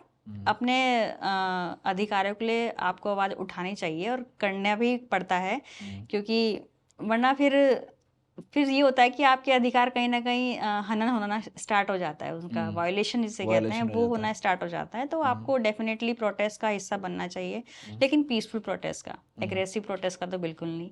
तो अभी अभी अभी तो ये बात आप कह रही हैं यार, मेरे को लगता है कि अभी ये बात शायद इज इट, जैसे बोलते हैं ना, एक बड़ा एक फैंसी सा स्टेटमेंट है कि ये होना चाहिए या नहीं होना चाहिए, लेकिन मुझे लगता है कि अगर हम कभी प्रोटेस्ट कर रहे हो और सोनिया मैडम सामने हो प्रशासनिक अधिकारी के रूप में, तो शायद यही बात जो है सोनिया मैडम नहीं मानेंगी कि आपका टेक क्या रहने वाला है एक सिविल सर्वेंट की तरह जब ऐसी कोई सिचुएशन आपके सामने आए? प्रोटेस्ट वाले। हम्म, मेरा ये है कि पहले तो मैं जानने की कोशिश करूँगी कि प्रोटेस्ट हो क्यों रहा है, और हर एक प्रोटेस्ट में कोई ना कोई उनका लीडर होता है। कोई प्रोटेस्ट अपने आप में नहीं होता है, कोई ना कोई ज़रूर उनको लीडर रहा होता है, कोई पार्टी रही होती है। तो मैं सबसे पहले उनके लीडर से जाके बात करना पसंद करूँगी कि एक्चुअल में क्या है और उनकी डिमांड्स क्या हैं। अगर मुझे वो लगता है कि डिमांड्स उनकी जेन्युइन है। जेन्युइन डिमांड्स हैं उनकी, जो पूरी की जा सकती हैं और सरकार उनको पूरा शायद नहीं कर रही है, तो मैं सरकार तक उनको ले जाने का पूरी कोशिश करूँगी कि उनकी डिमांड्स को पूरा की जाए, पर उससे किसी का नुकसान नहीं होना चाहिए। मतलब आपकी डिमांड्स ऐसी हो कि आपका फ़ायदा हो, दूसरे का नुकसान ना हो उससे। तो विन-विन मैं सिचुएशन हो। बिल्कुल विन-विन सिचुएशन हो उसमें। तो मैं डेफ़िनेटली उनके लीडर से बात करूँगी, फिर मैं उनके जो प्रोटेस्ट है उनको शांत करने की कोशिश करूँगी। तो लीडर ही मेन इम्पॉर्टेंट फैक्टर होता है उन प्रोटेस्ट के पीछे, मैंने ये बात देखी है। तो लीडर से बात करना सबसे उचित ऑप्शन रहेगा मेरे लिए उस टाइम पे, और उनकी डिमांड जितनी जल्दी पूरी हो सकती है, क्योंकि वो चाहते हैं कि हमारा जो भी अप्रूवल हो स्पीडी हो। स्पीडी हो, हाँ। तो स्पीडी की तरफ मैं ज़्यादा ध्यान दूंगी कि उनका जो भी काम हो वो एक जल्द से जल्द हो सके, ताकि ये, क्योंकि प्रोटेस्ट से क्या होता है ना, आम जनता को भी इफेक्ट होता है। ट्रैफिक जाम हो जाता है और लोग बाहर नहीं निकल पाते हैं, लॉ एंड काफ़ी order. Law and order disturb रहता है, पुलिस और ये सब चीज़ें काफ़ी इम्पैक्ट करती हैं बच्चों को। तो ये चीज़ें को ख़त्म करने के लिए आपको हर चीज़ पीसफुल ढंग से जितना हो सकता है उतना आप कीजिए। मतलब वो बुद्धा जी की फिलॉसफी ना, मिडल पाथ को फॉलो कीजिए आप, ना ज़्यादा एग्रेसिव ना ज़्यादा स्लो। नो तो लेफ्ट नो राइट। हाँ, मिडल पाथ आप फॉलो कीजिए, डेफिनेटली सिचुएशन हैंडल हो जाती है ना एक दिन। एग्रेसिव आपको नहीं होना है कभी भी। आपके इंटरव्यू की बात करें, जी। जब आपका एग्ज़ाम का इंटरव्यू रहा, क्या मेजरली क्वेश्चन रहे और कैसे आपके जवाब रहे, अगर उन पे बात करें तो? क्या सबसे इंटरेस्टिंग पार्ट रहा आपके इस इंटरव्यू सेशन का? Okay, so my interview was completely unexpected, क्योंकि मैंने डैफ प्रिपेयर किया अपना, जो डिटेल एप्लीकेशन फॉर्म होता है। जो भी मेरी हॉबीज़ थी, मैं केवी से हूँ तो केवी के बारे में पूरा मैंने रीड किया, ऋषिकेश से हूँ तो बीटल्स फार्म आश्रम है इसके बारे में रीड करा, त्रिवेणी घाट क्यों त्रिवेणी घाट कहा जाता है, और लक्ष्मण झूला, राम झूला, इन सब के बारे में मैंने अच्छे से रीड किया बेसिकली। लेकिन वहाँ मेरे साथ ये हुआ, सबसे अनएक्सपेक्टेड क्वेश्चन सारा उत्तराखंड का उन्होंने मुझसे पूछा और करंट पूछ लिया सारा। हालांकि प्रिपेयर करके गए थे हम करंट वगैरह, पर उत्तराखंड का इतना नहीं प्रिपेयर किया था मैंने। तो उन्होंने मुझसे उत्तराखंड के इंसिडेंट के बारे में पूछ लिया, चिपको मूवमेंट, ये सब तो आता ही था तो बता दिया। तो पैनल बहुत कॉर्डियल होता है आपके साथ, ऐसा नहीं कि वो आपको प्रेशराइज करते हैं, बहुत ज़्यादा ही मतलब सरलता से आपसे क्वेश्चन पूछते हैं। और प्रेशर, वो आपकी पर्सनैलिटी को जज करते हैं उस टाइम पे कि आप क्या सोचते हो। कहने का मतलब ये कि डिफ़िकल्ट सिचुएशन में भी, अनएक्सपेक्टेड सिचुएशन, वो पहले तो उन्होंने मेरा डैप देखा कि ये लॉ से है, पहले सारे क्वेश्चन सबसे पहले मेरे से लॉ से आ गए। लॉ तो प्रिपेयर नहीं था, बट लॉ से सारे क्वेश्चन। तो जब वो लॉ से क्वेश्चन 10-15 क्वेश्चन तो लॉ से ही थे मेरे। ओके। तो मैंने बताया, क्योंकि लॉ में अच्छी खासी नॉलेज थी तो मैंने बता दिए, थैंकफुल। और वो अच्छा हुआ कि वो क्वेश्चन मेरे फेवर में आ रहे थे सारे के सारे, जो मुझे आते ही थे। ऐसा होता था कि क्वेश्चन डिफिकल्ट आए थे तो फिर वो पॉसिबल, थोड़ा सा इंटरव्यू बेकार चला जाता मेरा। तो पहले लॉ से पूछा, फिर उत्तराखंड से पूछा, थोड़ा करंट पूछा, थोड़ा बेसिक चीज़ें पूछ ली। तो ये सब चीज़ें उन्होंने मुझसे पूछी। और उत्तराखंड में आप रहते हो, ऋषिकेश से यहाँ का डिस्टेंस कितना है, तो ये क्वेश्चन पूछा उन्होंने। अच्छा, अगर इनका जवाब अगर सही नहीं दिया तो?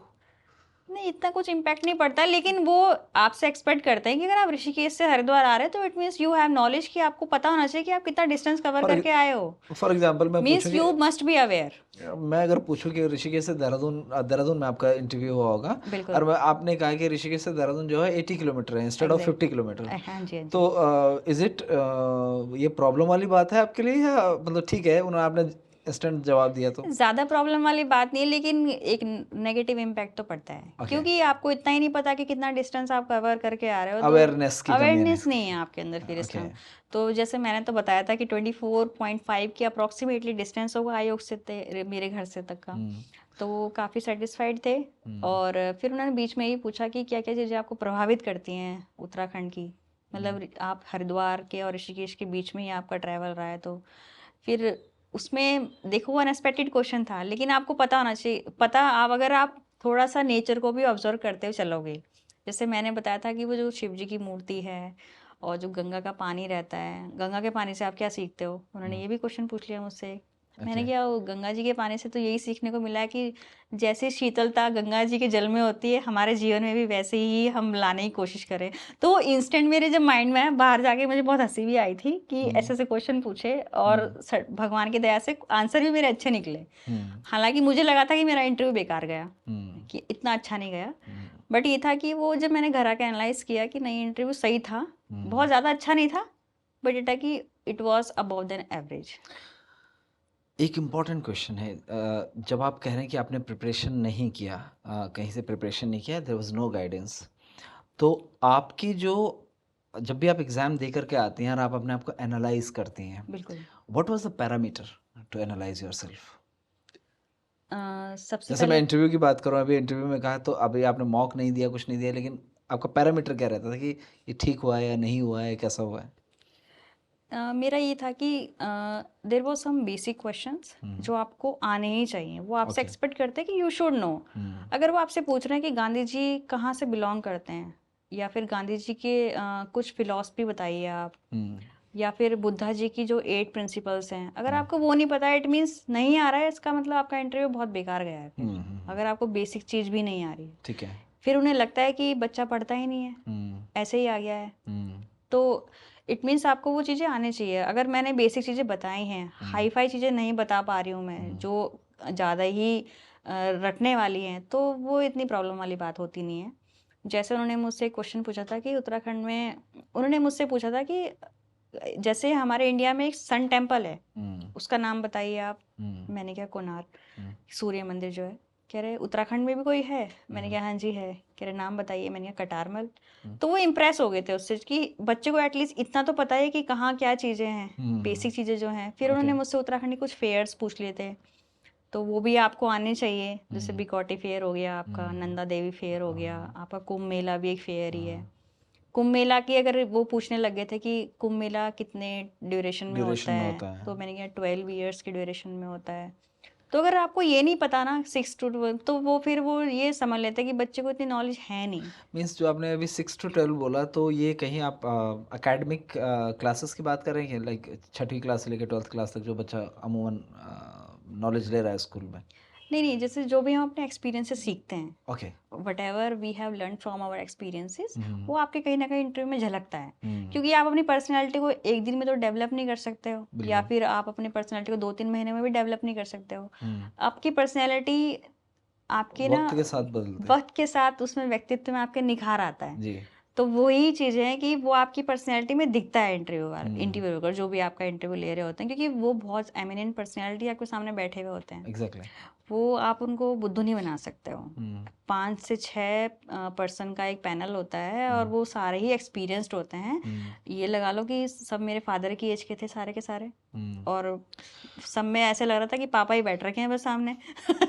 Strict person. What was your feeling when जब 5 लोग, 6 लोग एक रूम में, बिल्कुल, और वो भी सबसे मतलब एक एक ऐसी जगह जो बहुत प्रोमिनेंट प्लेस है, ऐसी जगह कि जहाँ पे मतलब करियर डिसाइड होना है, बिल्कुल, इतनी एक बिल्कुल। इम्पोर्टेंट जगह पे बैठे हैं, हुँ, हुँ, हुँ। और वो 5 लोग आप ही को घूर रहे हैं। हमको ही दिख रहे होते हैं तो उस टाइम पे। क्या फीलिंग होती है? उस टाइम पे लगता है कि उस टाइम पे आपको सारे ध्यान में रखना है कि अगर सपोज़ सामने आपके पैनल है, आपसे वन पर्सन आपसे वहाँ से जो सर होते हैं, आपसे वो क्वेश्चन पूछ रहे हैं, हाँ, और ऐसा होता है कि इतने में ना सेकंड वाले सर क्वेश्चन पूछ लेते हैं, तो हुँ, आपको उनको डिसरिस्पेक्ट नहीं करना है, आपको पहले उनका आंसर खत्म करना है, हाँ, और आपको इतना अवेयर रहना है कि सामने सेकंड वाले सर ने आपसे क्वेश्चन पूछ लिया, आपको दिमाग में रखना है। क्यों? फिर फटाफट वो खत्म करके आपको उन पे आना है हुँ, कि यस सर।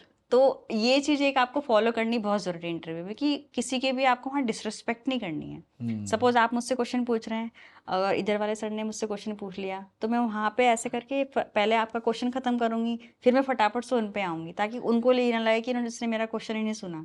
तो ऐसा हुँ। बहुत ज़्यादा होता है इंटरव्यू में कि आपको सबका रेस्पेक्ट का ध्यान रखना है, एक तो वहाँ पे जेन्युइन रहना है और बहुत कॉर्डियल रहना है।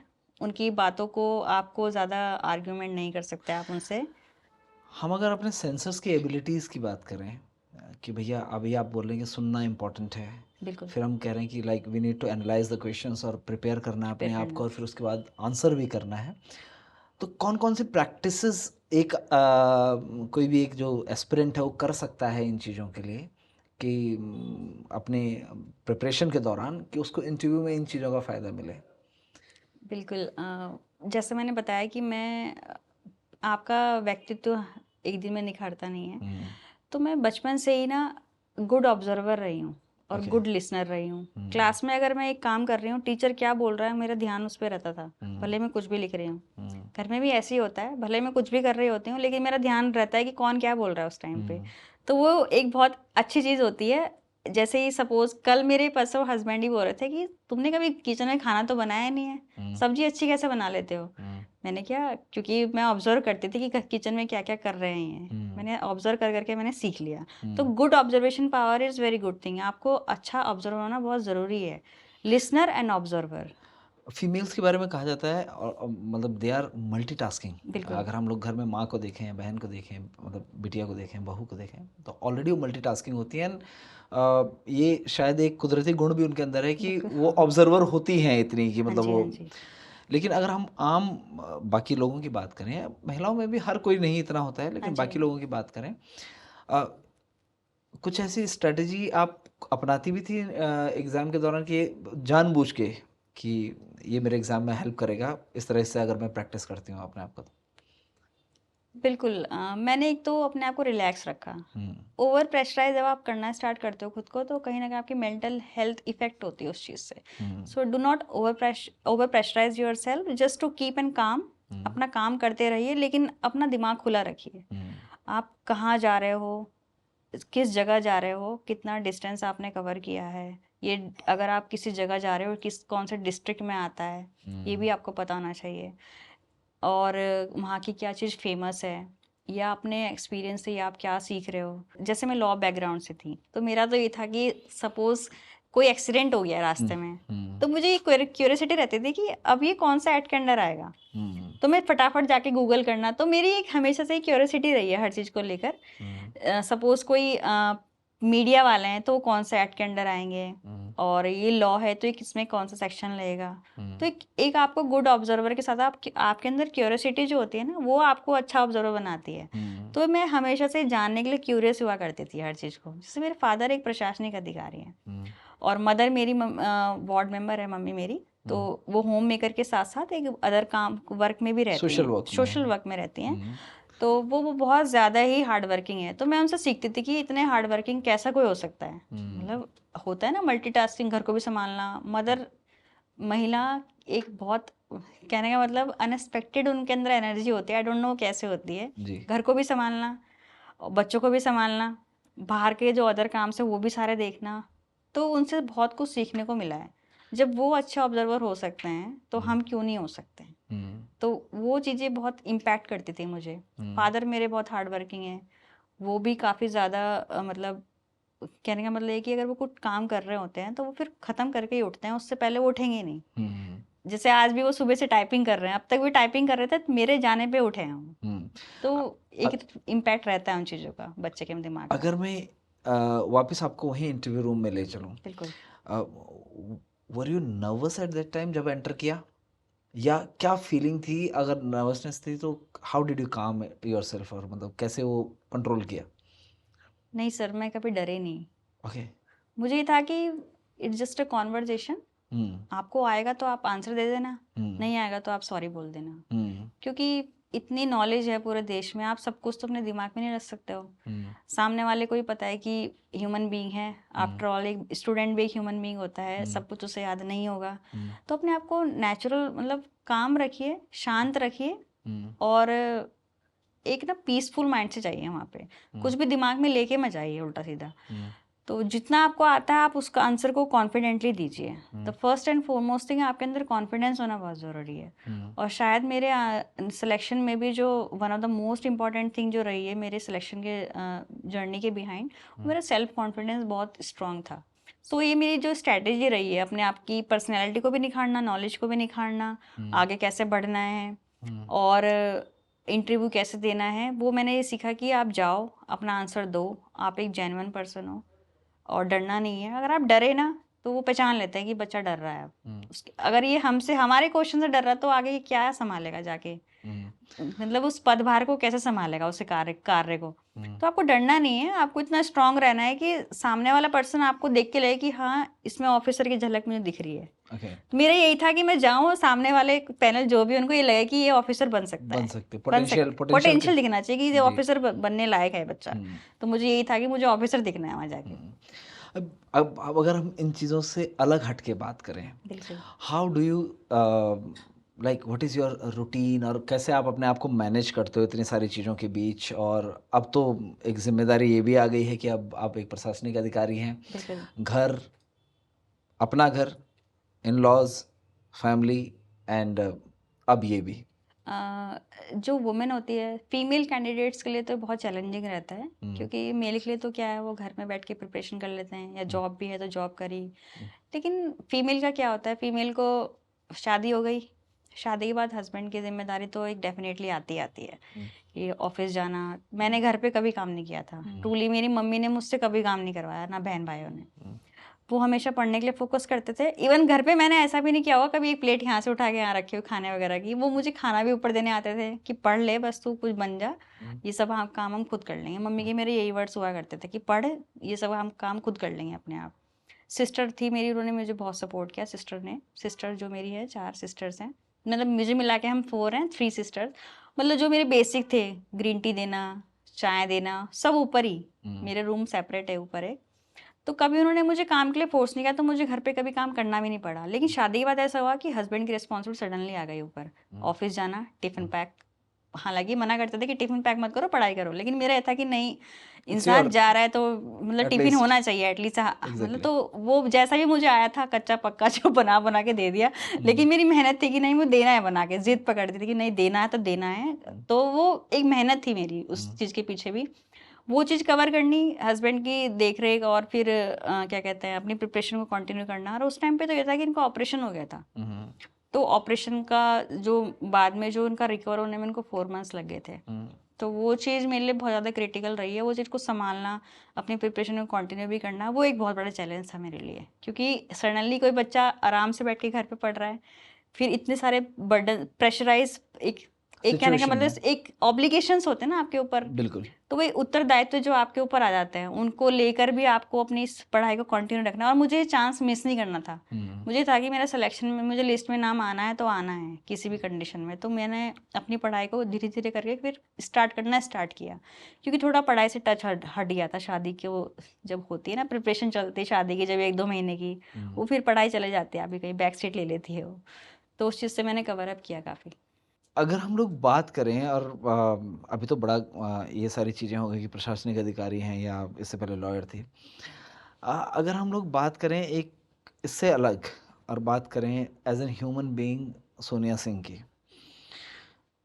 लड़की है, बहू है, बेटी है, बहुत सारी जिम्मेदारियां हैं, बहुत सारे रोल्स हैं। बिल्कुल। How do you manage your self in between? Routine क्या रहता है, मतलब इन तीन जिम्मेदारियों के बीच में अपना कैसे मैनेज करती हैं? बिफोर मैरिज तो थोड़ा सा इजी था रूटीन फॉलो करना, क्योंकि मदर ने काफ़ी हेल्प की है, मैंने जैसे बताया आपको। मदर और सिस्टर्स जो होती है ना, क्योंकि फीमेल ही फीमेल को समझती हैं, तो घर में भी ऐसे ही था मेरा। मदर और जो मेरी सिस्टर्स हैं, इन्होंने मुझे बहुत सपोर्ट किया है, क्योंकि अगर देखो, एक एक लड़की हूँ मैं, अगर मैं घर में बैठ के पढ़ाई कर रही हूँ, तो इट इज़ वेरी अनप्रिडिक्टेबल ना कि वो काम ना करे कोई। ऐसा होता है किसी घर में, मतलब बहुत रेयर होता है कि लड़की से कोई काम नहीं करवाए। लेकिन मैं वही लड़की हूँ कि जिससे मुझसे किसी ने काम नहीं करवाया घर में, कि इधर बस तू पढ़। बहनें भी मेरी ये बोलती थी, नहीं दीदी पढ़ ले जाके तू, हम कर लेंगे, तू छोड़ दे ये सब चीज़ें।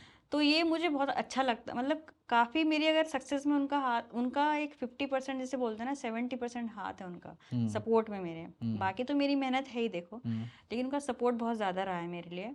शादी के बाद थोड़ा चैलेंजिंग हो गया था। शादी के बाद ये हो जाता है कि मैंने जैसे बताया कि हस्बैंड की रिस्पॉन्सिबिलिटी आ जाना, फिर इन लॉज की भी थोड़ी रहती ही है। हालांकि वो अपना अपना काम खुद ही कर लेते हैं, उन्होंने मुझे कहीं प्रेशराइज नहीं किया काम करने के लिए। तो वो सब चीज़ें मेरे लिए मैनेज करना बहुत डिफिकल्ट रहा है after marriage. Before marriage it was easy, not very easy but easy. कहने का मतलब है कि डिफ़िकल्टी ज़्यादा नहीं हुई है। जैसे सुबह मैं उठी, अपना 7 बजे उठ रहे हैं, 7:30 बजे, कोई उठने के लिए भी नहीं बोलता था इवन मुझे। हालांकि पापा बोलते थे कि शालू उठ जा, पढ़ाई कर ले बैठ के। शालू घर का नाम है, तो उन्हीं के वर्ड्स मेरे कान में रहते हैं हमेशा कि उठ जा, पढ़ाई का टाइम हो गया है।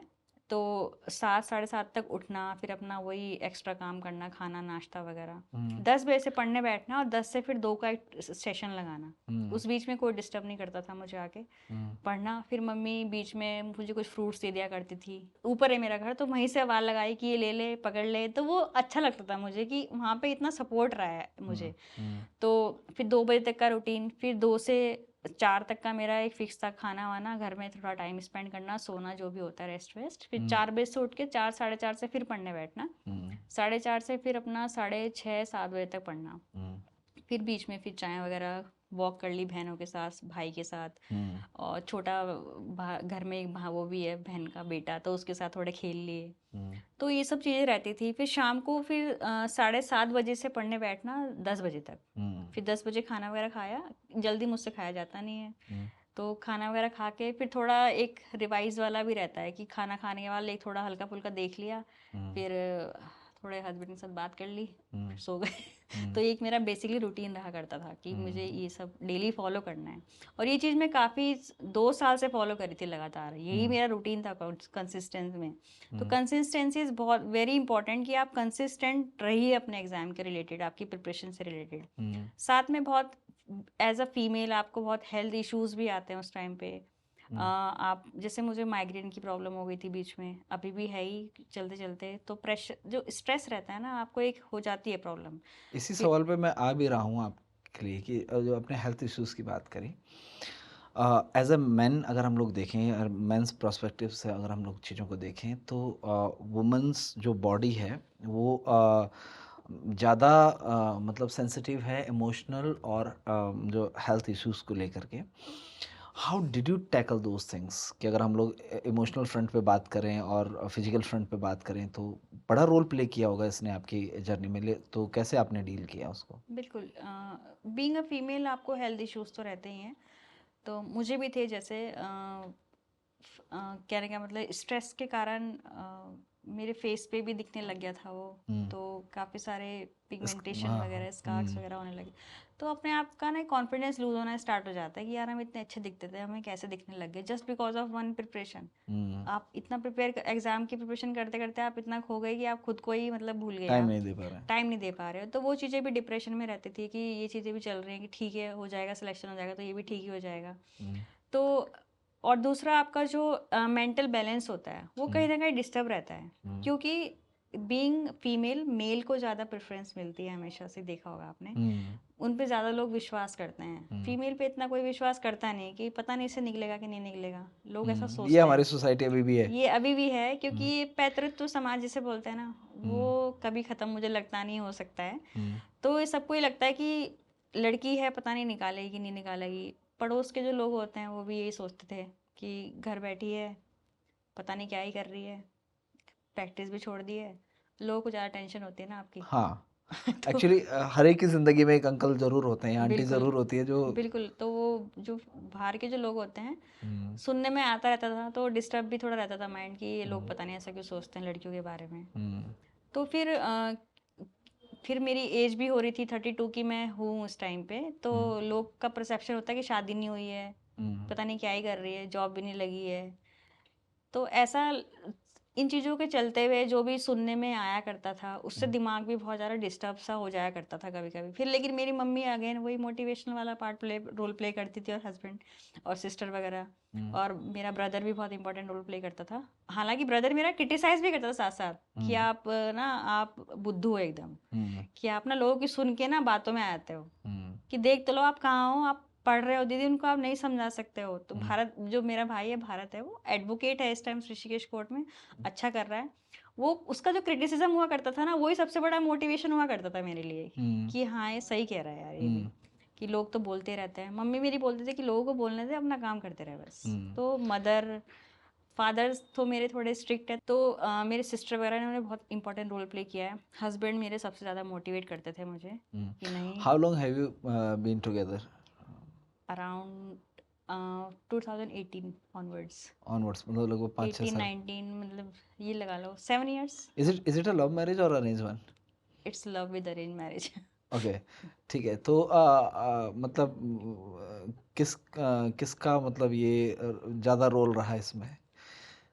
सब दोनों का ही रोल रहा दोनों है, का रोल रहा क्योंकि है। सपोर्ट अगर दोनों तरफ से होगा तो ही आपके अब आगे। मेरा सबसे इम्पोर्टेंट क्वेश्चन इसके साथ ऐसा है कि जब आप एक लाइफ के ऐसे दौर में हो when you are preparing for such a big exam, बिल्कुल। वाज इट अ डिस्ट्रैक्शन और वाज इट अ सपोर्ट?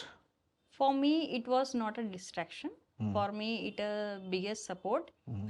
अगर आपको बैलेंस करना आता है अपनी लाइफ को, तो मुझे नहीं लगता कि कोई प्रॉब्लम होनी चाहिए। बैलेंस इज अल्टीमेट की। आप कुछ भी अगर आप पढ़ रहे हो तो फिर बीच में और चीज़ें आनी नहीं चाहिए आपकी। तो सबसे, अगर आप एक अधिकारी बनने जा रहे हो, वही प्रशासनिक अधिकारी, मतलब आप एक प्रशासनिक सेवा में जा रहे हो, तो बैलेंस करना तो आपको सबसे पहले आना चाहिए। एग्जैक्टली। अदरवाइज आप कुछ भी बैलेंस नहीं कर पाओगे। तो वही चीज़ें मैंने थ्रू आउट सीखी हैं कि आपको बैलेंस रखना है। ये इमोशनल जो ट्रिगर है, चाहे वो अगर हम लोग यूथ के अंदर देखें, मेल का हो या फीमेल हो, आजकल ये बड़ा, मतलब आप खबरों में भी देखते हैं बिल्कुल कि लाइक बिल्कुल। दुनिया भर की खबरें आ रही हैं, डिस्ट्रैक्शंस हो गया, बड़े लोगों का फेल्योर का बड़ा कारण भी है ये।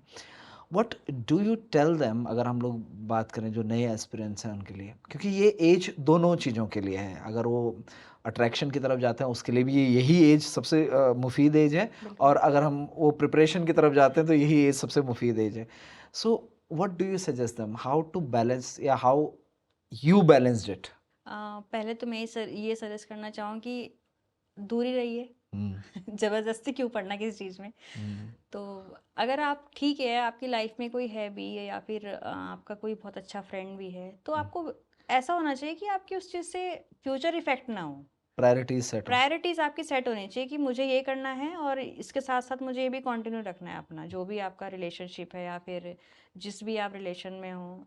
क्योंकि अल्टीमेटली वो एक रिश्ता ऐसी चीज़ होती है ना, आपको उसको निभाना भी पड़ेगा आगे जाके। एग्जैक्टली। ये कोई 2 दिन का खेल तो है नहीं। तो आपको हर चीज़ बैलेंस करके चलनी है। और मेरे लिए तो सबसे बड़ा सपोर्ट सिस्टम मेरे हस्बैंड ही रहे हैं हमेशा से, और मेरी मदर, सिस्टर वगैरह, फादर, ये सब मतलब पूरी फैमिली ही रही है। लेकिन अपार्ट फ्रॉम दिस, अगर मैं रिलेशनशिप की बात करूँ, तो हस्बैंड ने बहुत ज़्यादा इंपॉर्टेंट रोल प्ले किया है, क्योंकि ये मुझे एक टाइम के लिए खुद से विश्वास उठ जाया करता था हर फेलियर के बाद कि मेरे से नहीं होगा, पता नहीं क्या ही हो रहा है, मैं किसी लायक नहीं हूँ। Any incident you would like to share, मतलब maybe it is your personal, और अगर आप बिल्कुल। कर पाएँ तो मतलब। जब मैंने असिस्टेंट प्रोसिक्यूशन ऑफिसर का रिजल्ट आया था, तो I lost that from 1 mark. Okay. तो that was so demotivating face for me. That time ही सपोर्टेड मी कि क्या हो गया, ऐसा क्या हो गया कि तुम इतना मतलब डिप्रेस्ड हो, इतना रो रहे हो, क्या पहाड़ टूट गया, ऐसा कुछ हो गया है कि कैपेबल नहीं हो तुम। तो हमेशा से वो एक पार्ट होता है ना, किसी को उसकी याद दिलाना, एनर्जी आपकी कितनी कैपेबिलिटीज हैं, वो ये रोल प्ले करते थे वो उसमें। जामोंत वाली हाँ, बात की, वही सेम हाँ। वाला, वो हाँ, हनुमान जी जब अपनी शक्तियाँ भूल भूल जाते जाते हैं और हैं। फिर उनको वो याद दिलाते हैं कि नहीं, आपके अंदर इतनी कैपेबिलिटीज हैं, तो ये वो वाला रोल प्ले करते थे कि यू आर कैपेबल। क्या क्या कमी है, अच्छा खासा पढ़े हो, अपने कॉलेज में टॉपर रहे हो, हमेशा से ही एक्सेल किया है तुमने एग्जाम में, एक एग्जाम निकलने का मतलब नहीं निकला तो उसका मतलब तुम ये फेलियर हो। When I was doing a research about you, तो मेरे को एक, आई डोंट नो, मेरे को अभी याद नहीं है एग्जैक्टली कहाँ से मेरे पास ये पड़ा, आपने एक एग्ज़ाम मिस किया एंड इवन दो बाकी सीरीज आपने कंप्लीट की। What was that, if you would like to share it? किसी, मिस इन द सेंस? आपने एक एग्ज़ाम नहीं दे पाई थी आप, या किसी वजह से आपका छोटा था एग्ज़ाम या कुछ हुआ था और आप जी वो। जी, वो उत्तराखंड जुडिशरी का मेंस का एक एविडेंस का जो पेपर आता है, सिर्फ मेरी फीवर बहुत ज़्यादा था, मुझे अराउंड 102 से भी ज़्यादा फीवर था, तो आई वॉज कम्प्लीटली उस दिन मैं सोती रही थी। मैं एग्ज़ाम देने निकली तो थी घर से, पर वापस फिर मैं घर पे ही वापस, मैं नहीं दे पाई उस दिन एग्ज़ाम, तो वो मेरा छूट गया था।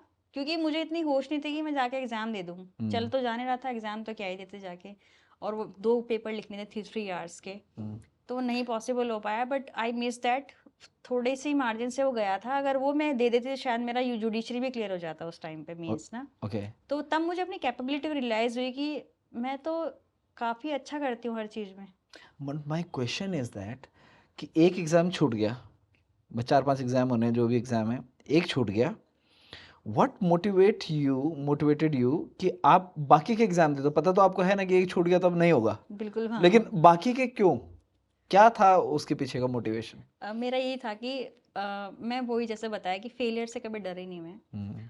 तो जब भी मेरा एग्ज़ाम छूटा था, मैं सो के उठी शाम को, तो इन्होंने बोला एग्ज़ाम तो छूट गया। मैंने छूट गया, क्या हो गया, एग्ज़ाम ही तो था। तो मैंने एग्ज़ाम को एग्ज़ाम की तरह ही लिया है, उस पे कभी हावी नहीं होने दिया। हाँ, 2-3 दिन तक बुरा बहुत लगता है कि आप फेल हो गए हो, लेकिन एग्ज़ाम है वो, आपकी ज़िंदगी नहीं है वो। लाइफ बहुत एक्सप्लोर करने के लिए बहुत चीज़ें हैं लाइफ में। क्या पता आप यहाँ पे आपका सिलेक्शन नहीं हो रहा, आपके लिए कुछ नई अपॉर्चुनिटी वेट कर रही हो। एग्जैक्टली। ऐसा भी तो हो सकता है, जैसे मेरे साथ ही हुआ, एपीओ में सिलेक्शन नहीं हुआ, लेकिन आप डिप्टी रजिस्ट्रार के पद पे हो गया, उससे बहुत बड़ा पद मिल गया। तो एग्जैक्टली। यही है कि आप एग्ज़ाम को एग्ज़ाम की तरह लो, लेकिन उसको अगर आप दे रहे हो, लेकिन टेक इट वेरी सीरियसली, क्योंकि आपने उसमें टाइम लगाया है, तो उसको सीरियसली लो। लेकिन नहीं होता तो उसको ज़्यादा अपने ऊपर हावी मत होने दो, अपना दिमाग मत खराब करो उसके चक्कर में, मतलब मेंटल इम्बैलेंस में मत जाओ, उसमें डिप्रेशन में मत चले जाओ। और स्टोरीज लगभग एक जैसी लगती हैं। मैं आपकी बात से मुझे विंग्स ऑफ फायर का एक इंसिडेंट याद आया, अब्दुल कलाम का, कि उनका जब पायलट नहीं बन पाए, बिल्कुल, बिल्कुल। तो और at the end of the, जिसे बोलते हैं ना स्टोरी, वो जो है इंडियन काफ़ी प्रेसिडेंट जगह बने। से वो रिजेक्ट हुए थे, काफ़ी इंटरव्यू दिए थे उन्होंने, सिलेक्शन नहीं हुआ उनका। फाइनली फिर भाभा एटॉमिक रिसर्च सेंटर में वो गए, वहाँ उनका सिलेक्शन हो गया। वहाँ पे उन्होंने साइंटिस्ट की जॉब की। फिर सडनली वो उन्होंने इलेक्शन, फिर वो देखो ना आज प्रेसिडेंट बने थे हमारे, फिर वो, और वो ऐसे प्रेसिडेंट बने कि आज छवि उनकी ऐसी है कि हर कोई उन्हीं का एग्जाम्पल देता है। अनप्रिडिक्टेबल। अनप्रेडिक्टेबल हो जाता है, क्योंकि लाइफ, क्योंकि मैंने ये हमेशा से सीखा है कि जो आपने चाहा अगर वो नहीं हुआ, तो वो भगवान की मर्जी है। क्या पता भगवान ने देयर आपके इज लिए समथिंग बेटर। उससे ही बहुत अच्छा लिखा हुआ होगा, और ऐसा हुआ भी मेरी लाइफ में। बहुत इंसिडेंट ऐसे आए हैं लाइफ में कि आपके अनुसार वो चीज़ें नहीं होती हैं, लेकिन जब वो चीज़ें आपको बाद में रियलाइज़ होती हैं, तब आपको हँसी आती है कि अच्छा वो इसलिए नहीं हुआ था क्योंकि मेरा यहाँ पे होना था। तो वही चीज़ें हैं कि भगवान ने आपके लिए बेटर डिसाइड कर रखा है, इसलिए आपको वो चीज़ें नहीं मिलती उस टाइम पे। तो जब तक समय से पहले और भगवान की इच्छा से पहले आपको कभी कुछ नहीं मिलता। वही ऐसा ही मेरे साथ हुआ है। अगर हम लोग आज की जनरेशन की, मैंने बात करी, लगातार डिस्ट्रैक्शंस की हम लोग बात कर रहे थे। Social media is one of the biggest challenge for the students, specially अगर मैं देखूँ यंग जनरेशन के बारे में बात करें। तमाम साइट्स हैं, तमाम एप्लीकेशंस हैं। Are you on social media? पहले तो मैं आपसे पूछूं, क्या आप हैं? No, I am only on WhatsApp. But after giving my mains, फिर then in December 2023 I had installed my Instagram. Okay. कि लोग पूछते थे इंस्टाग्राम पे हो, कहीं भी जाए इंस्टा पे हो। तो नाना बोलते बोलते थे, मैंने कहा, चलो अब डाउनलोड करके देखते हैं, अब तो एग्ज़ाम दे लिए हैं, क्या होता है इंस्टाग्राम भी। देन अब मैं यूज़ कर रही हूँ। लेकिन during my preparation I was only on WhatsApp, just because कि मैं कुछ ग्रुप्स में जुड़ी हुई थी उसमें। ओके। जैसे कुछ यूके पीएससी वाले ग्रुप्स होते हैं, जिससे कुछ नॉलेज, या फिर कोई फ्रेंड्स ऐसे होते हैं, जो जैसे पैरेलली आप। अकेडमिया चलते रहते हैं, वो थोड़ा नॉलेज के लिए, अदरवाइज नहीं। फिर घर पे भी ज़रूरत पड़ती है, फिर किसी ने फ़ोन किया, यार ये वो वाली फ़ोटो भेज देना ज़रा मुझे, वहाँ से बिल की फ़ोटो भेज दो, तो वो सडनली फिर इंस्टॉल करो व्हाट्सएप। तो मैंने इसलिए रखा हुआ था कि घर वालों को ज़रूरत पड़ती है एटलीस्ट। कभी कभी हस्बैंड भी बोल दिया करते थे, ये वाली फ़ोटो भेज देना ज़रा मुझे, उस वाली बिल की फ़ोटो भेज देना, तो कहाँ से भेजो जब व्हाट्सएप ही नहीं है। तो इसलिए रखा हुआ था। बाकी no Facebook, no Instagram. Telegram था, टेलीग्राम में भी वो चैनल्स आते हैं नॉलेज वाले, सिर्फ इसीलिए, अदरवाइज नहीं। कोई फ्रेंड सर्कल भी नहीं था, बल्कि मेरा फ्रेंड्स भी मेरे मुझे मिले हैं जब मेरी शादी हुई कार्ड भेजने के लिए, तब मुझे सारे अपने दोस्त मिले हैं। उससे पहले कोई फ्रेंड भी नहीं था। फ्रेंड सिर्फ मेरा हमेशा से एक ही रहा है, माय हस्बैंड मिस्टर प्रांजलकर। बचपन से लेकर अब तक एक ही फ्रेंड।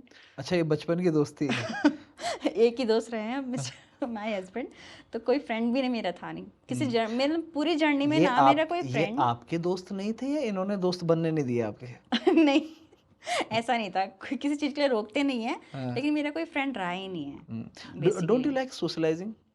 नो, ऑब्वियसली सोशलाइज होना बहुत ज़रूरी है, पर बेसिकली ये था कि मुझे ऐसे दोस्त नहीं रखने लाइफ में जो मेरी स्टडी को डिस्ट्रैक्ट करें। ओके, तो वो मैंने उन सबसे कट ये ऑफ सिर्फ कर लिया स्टडी था। एक पर्पज है आपका, बट आप एक ऑफिसर भी हैं। बिल्कुल। अब तो what do you think that being an officer, socialising कितना इम्पोर्टेंट रहने वाला है? Because you need to know about every aspect of the society.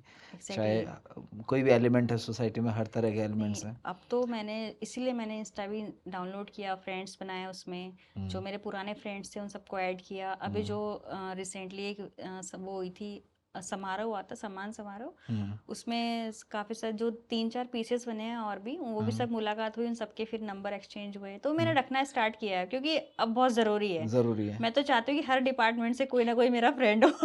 ताकि काम आसानी से हो सके। बिल्कुल, तो ये अब सोशलाइज़ होना बहुत ज़रूरी। ये महिलाओं का गुण होता है कि मतलब वो कम से कम में ना, कम से कम इन्वेस्टमेंट में ज़्यादा से ज़्यादा जो फ़ायदा है वो लेना चाहते हैं। तो तो is it your bargaining skills और नो नो, हाँ, it's not bargaining skills, it's just to socialise myself. Okay, क्योंकि अब बहुत दिनों से एक कमरे में बंद करके पढ़ रहे हो, सडनली फिर आपका सब कुछ अच्छा ही हो जाता है, तो फिर आपको डेफिनेटली बाहर भी निकलना पड़ेगा ना, बाहर की दुनिया जानने के लिए। हुँ, हालांकि I was very aware person कि मुझे हुँ। हर चीज़ की नॉलेज रहती है कि हाँ ये हो रहा है यहाँ, लेकिन डिस्ट्रैक्शन का मेन, डिस्ट्रैक्शन से हटने के लिए ही मैंने ये सब किया था।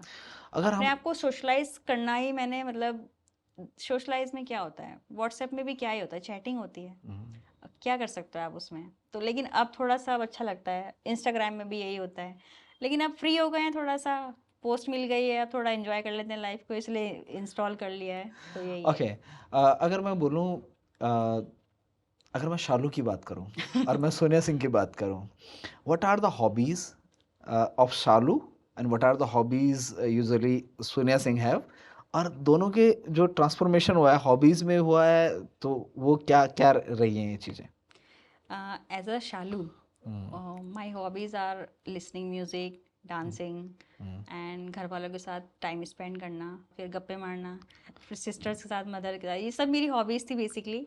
हुँ। क्योंकि मतलब Shalu was a typical Indian girl जो बिल्कुल मतलब हाँ, एग्जैक्टली, हाँ, गाने सुनना, टीवी जी, देख, टीवी भी क्या है, टीवी पे भी गाने सुनती थी मैं, क्योंकि एग्ज़ैक्टली। मेरी ऐसी कोई हॉबी थी नहीं है। हुँ, और एज अ सोनिया, हुँ, उसमें मेरी हॉबी ये रही है कि आई वॉज अ, मीन्स मुझे द हिंदू पढ़ना बहुत पसंद है, न्यूज़पेपर। ओके, तो न्यूज़पेपर रीडिंग मेरी एक हॉबी थी। हुँ, न्यूज़पेपर जिस दिन मैंने नहीं पढ़ा, उस दिन मेरा मन भी नहीं लगता था कि यार मैंने कुछ करा ही नहीं प्रिपरेशन में। हुँ, तो जिस दिन न्यूज़पेपर नहीं भी आता था ना, तो उस हुँ, दिन मैं मम्मी को बहुत बोलती थी हुँ, कि न्यूज़पेपर वाले को बोल देना कि न्यूज़पेपर डेली डाला करे, एक दिन भी ना छोड़ा करे। तो newspaper was my basic hobby as a student और as a candidate for preparation. Aspirant की बात। सो मैंने न्यूज़पेपर पढ़ना और अपनी पढ़ाई को कंटिन्यू रखना, मतलब डेली ऐसा कभी कोई दिन नहीं गया हो जब मैंने पढ़ाई नहीं करी होगी। हुँ, चाहे मैंने आधा घंटा पढ़ा होगा, हुँ, लेकिन मैंने पढ़ा। हुँ, और जिस दिन मैंने नहीं पढ़ाई करी है, वो हुँ, मेरा उस दिन मन नहीं लगता था, कि मुझे लगता था कि मैंने बहुत कुछ मिस कर दिया, मैंने कुछ नहीं पढ़ा। तसल्ली के लिए भले 1 घंटा पढ़ लो, लेकिन पढ़ना ज़रूरी था मेरे लिए। हुँ, तो स्टडी वाज़ माय रूटीन उस टाइम पे। और वैसे अगर हॉबी देखी जाए तो गाने सुनना और मूवीज़ देखना बहुत पसंद है मुझे। हुँ। और डांस करना सिस्टर्स वगैरह के साथ, और घर में जो भी फंक्शन होता है उसमें एंजॉय करना। तो ऐसा नहीं कि बहुत ज़्यादा हार्ड एंड फास्ट रूल है कि आपको बहुत ज़्यादा स्ट्रिक्ट बन के रहना है, नहीं, आपकी लाइफ है, ऑफिसर के अलावा भी आपकी एक पर्सनल लाइफ है, एंजॉय करो उसे, एक ही लाइफ मिलती है। स्पार्क अगर मैं बोलूँ कि ये मोमेंट है इसने स्पार्क किया। अगर मैं बोलूँ कि लाइक जिसे बोलते हैं ना कि अब तो करके दिखाना है, वो मोमेंट कौन-सा था? अब तो करके दिखाना है वाला? एक टाइम ऐसा आया था मेरी लाइफ में जब मेरे पे सबने ट्रस्ट करना बंद कर दिया था। हुँ, एपीओ के बाद ही हुआ था ऐसा भी, कि एक नंबर से भी रह गया, तो पता नहीं अब तो क्या ही होगा इससे। हुँ, तो उस टाइम पे मैं ये कहना चाहूँ कि you have to trust yourself. Hmm, आपको खुद पे कॉन्फिडेंस रखना हुँ, है। You have to confidence yourself, आपका सेल्फ कॉन्फिडेंस इतना स्ट्रांग होना चाहिए कि दूसरा उसे कोई हिला ना पाए फिर। हुँ, तो मेरा ये था कि अब सबने मेरे से विश्वास सबका उठ गया, लेकिन मेरा खुद पे विश्वास अब तक भी नहीं उठा है। जब हुँ। तक मेरा खुद से विश्वास नहीं उठेगा ना, तब तक मैं इस प्रिपरेशन को नहीं छोड़ूंगी। वन ऑफ माय टीचर जो आपने बात की ना, एक मेरे टीचर रहे हैं, मेरे मेंटर रहे हैं, वो उसको कहते हैं बेबीज़ फेथ कि अनशेकेबल होता है, मतलब आप उसे बिल्कुल, हवा हवा में उछाल दो तो फिर भी हँसेगा, बिल्कुल, उसके बिल्कुल, अंदर डर नहीं है। Exactly exactly। तो तो मेरा भी यही था कि मुझे डरना नहीं है। हुँ, और मेरा ये एक मेरा मन में बन गया था कि जब तक मेरा खुद से ट्रस्ट जिस दिन नहीं उठेगा ना, हुँ, उस दिन तब तक मैं प्रिपरेशन नहीं छोड़ूंगी। हुँ, जिस दिन मेरा खुद से ट्रस्ट उठ गया, हुँ। उस दिन मैं एग्जाम छोड़ दूंगी, कि that day I will burn my syllabus my self, जिस दिन मेरा खुद से ट्रस्ट उठ गया।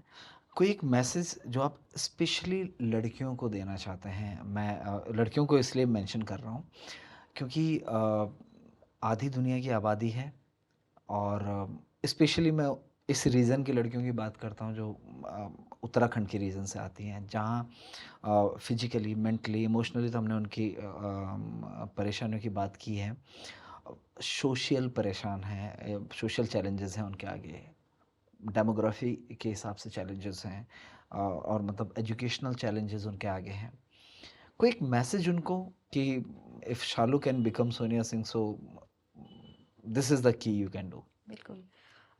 Being a woman, I can say a woman should be financially independent. अगर एक महिला फाइनेंशियली इंडिपेंडेंट होगी ना, then she can take her decision on its own. वो अपने डिसीजन खुद ले सकती है, वो अपनी लाइफ की खुद मालिक है उस टाइम पे। उससे किसी से कुछ पूछना नहीं पड़ेगा। मेरे टाइम पे ऐसा हुआ था, मैंने प्रैक्टिस छोड़ी, so I was completely, typically I was unemployed that time. सो घर वालों से हेल्प लेना अच्छा नहीं लगता था मुझे, क्योंकि उनको क्यों प्रेशराइज करना। सो मैंने किसी से कोई हेल्प नहीं ली है। तो वो मुझे ये फील होता था कि मेरे आसपास के जो लोग हैं, बच्चे इतने सारे कोचिंग उसमें आते हैं यूट्यूब पे, वो बोलते हैं कि हमने यहाँ से कोचिंग ली है, ये हमने मॉक इंटरव्यू लिया है। मैंने तो कुछ भी नहीं लिया कि क्या मैं रेस से आउट तो नहीं हूँ। तो मुझे ऐसा फील, डर हमेशा मन में रहता था कि मैंने कोई भी किसी से कोई हेल्प नहीं ली है, ना कोई कोचिंग, ना कोई गाइडेंस। बस बुक उठाई, पढ़ना स्टार्ट किया, क्वेश्चन पेपर सॉल्व किए, खुद राइटिंग प्रैक्टिस करी, खुद ही अपने आंसर्स को एनालाइज किया, गलतियाँ खुद सुधारी, बस जाके एग्ज़ाम दे दिए डायरेक्टली। तो क्या मैं सही हूँ, क्या मैं राइट डायरेक्शन पे हूँ?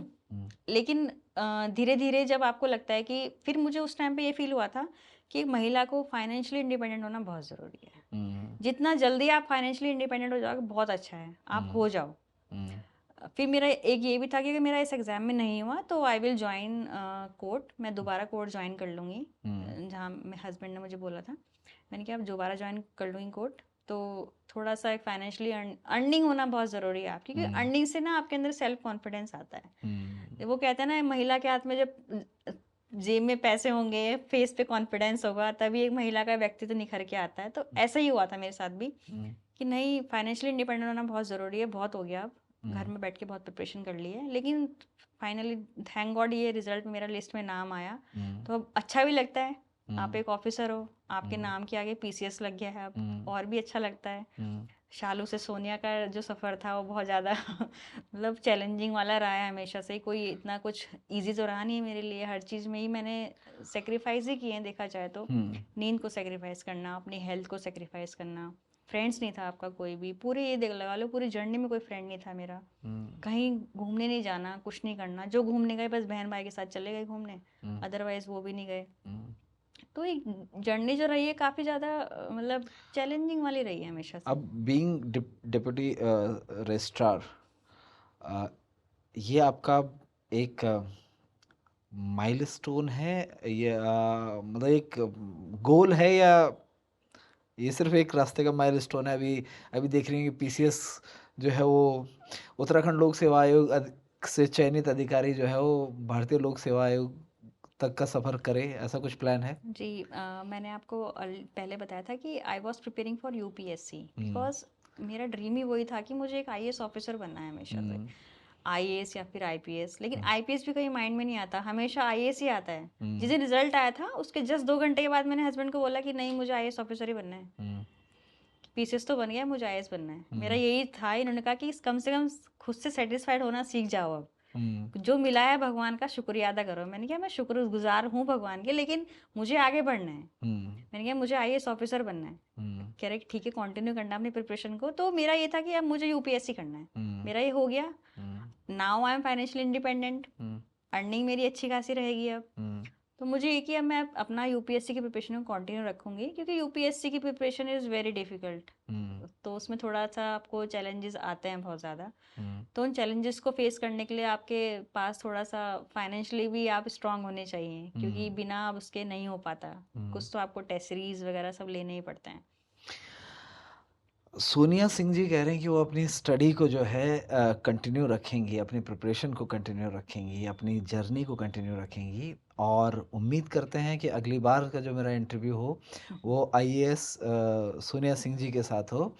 लेकिन मैं एक बात की आपको गारंटी देता हूँ, इस बात की तस्दीक कर देना चाहता हूँ इस इंटरव्यू के दौरान, कि शालू से जो हमारा आज वार्तालाप हुआ है वो लगातार जारी रहेगा, और मैं उम्मीद करूँगा कि ये इंस्पिरेशन की जो जर्नी है, लोगों को इंस्पायर करने की जो जर्नी है, वो लगातार आगे बढ़ती रहे। मेरी बहुत सारी शुभकामनाएं आपके थैंक यू साथ सो हैं। मच। थैंक आपने यू। आज समय दिया, आपके लिए बहुत बहुत धन्यवाद।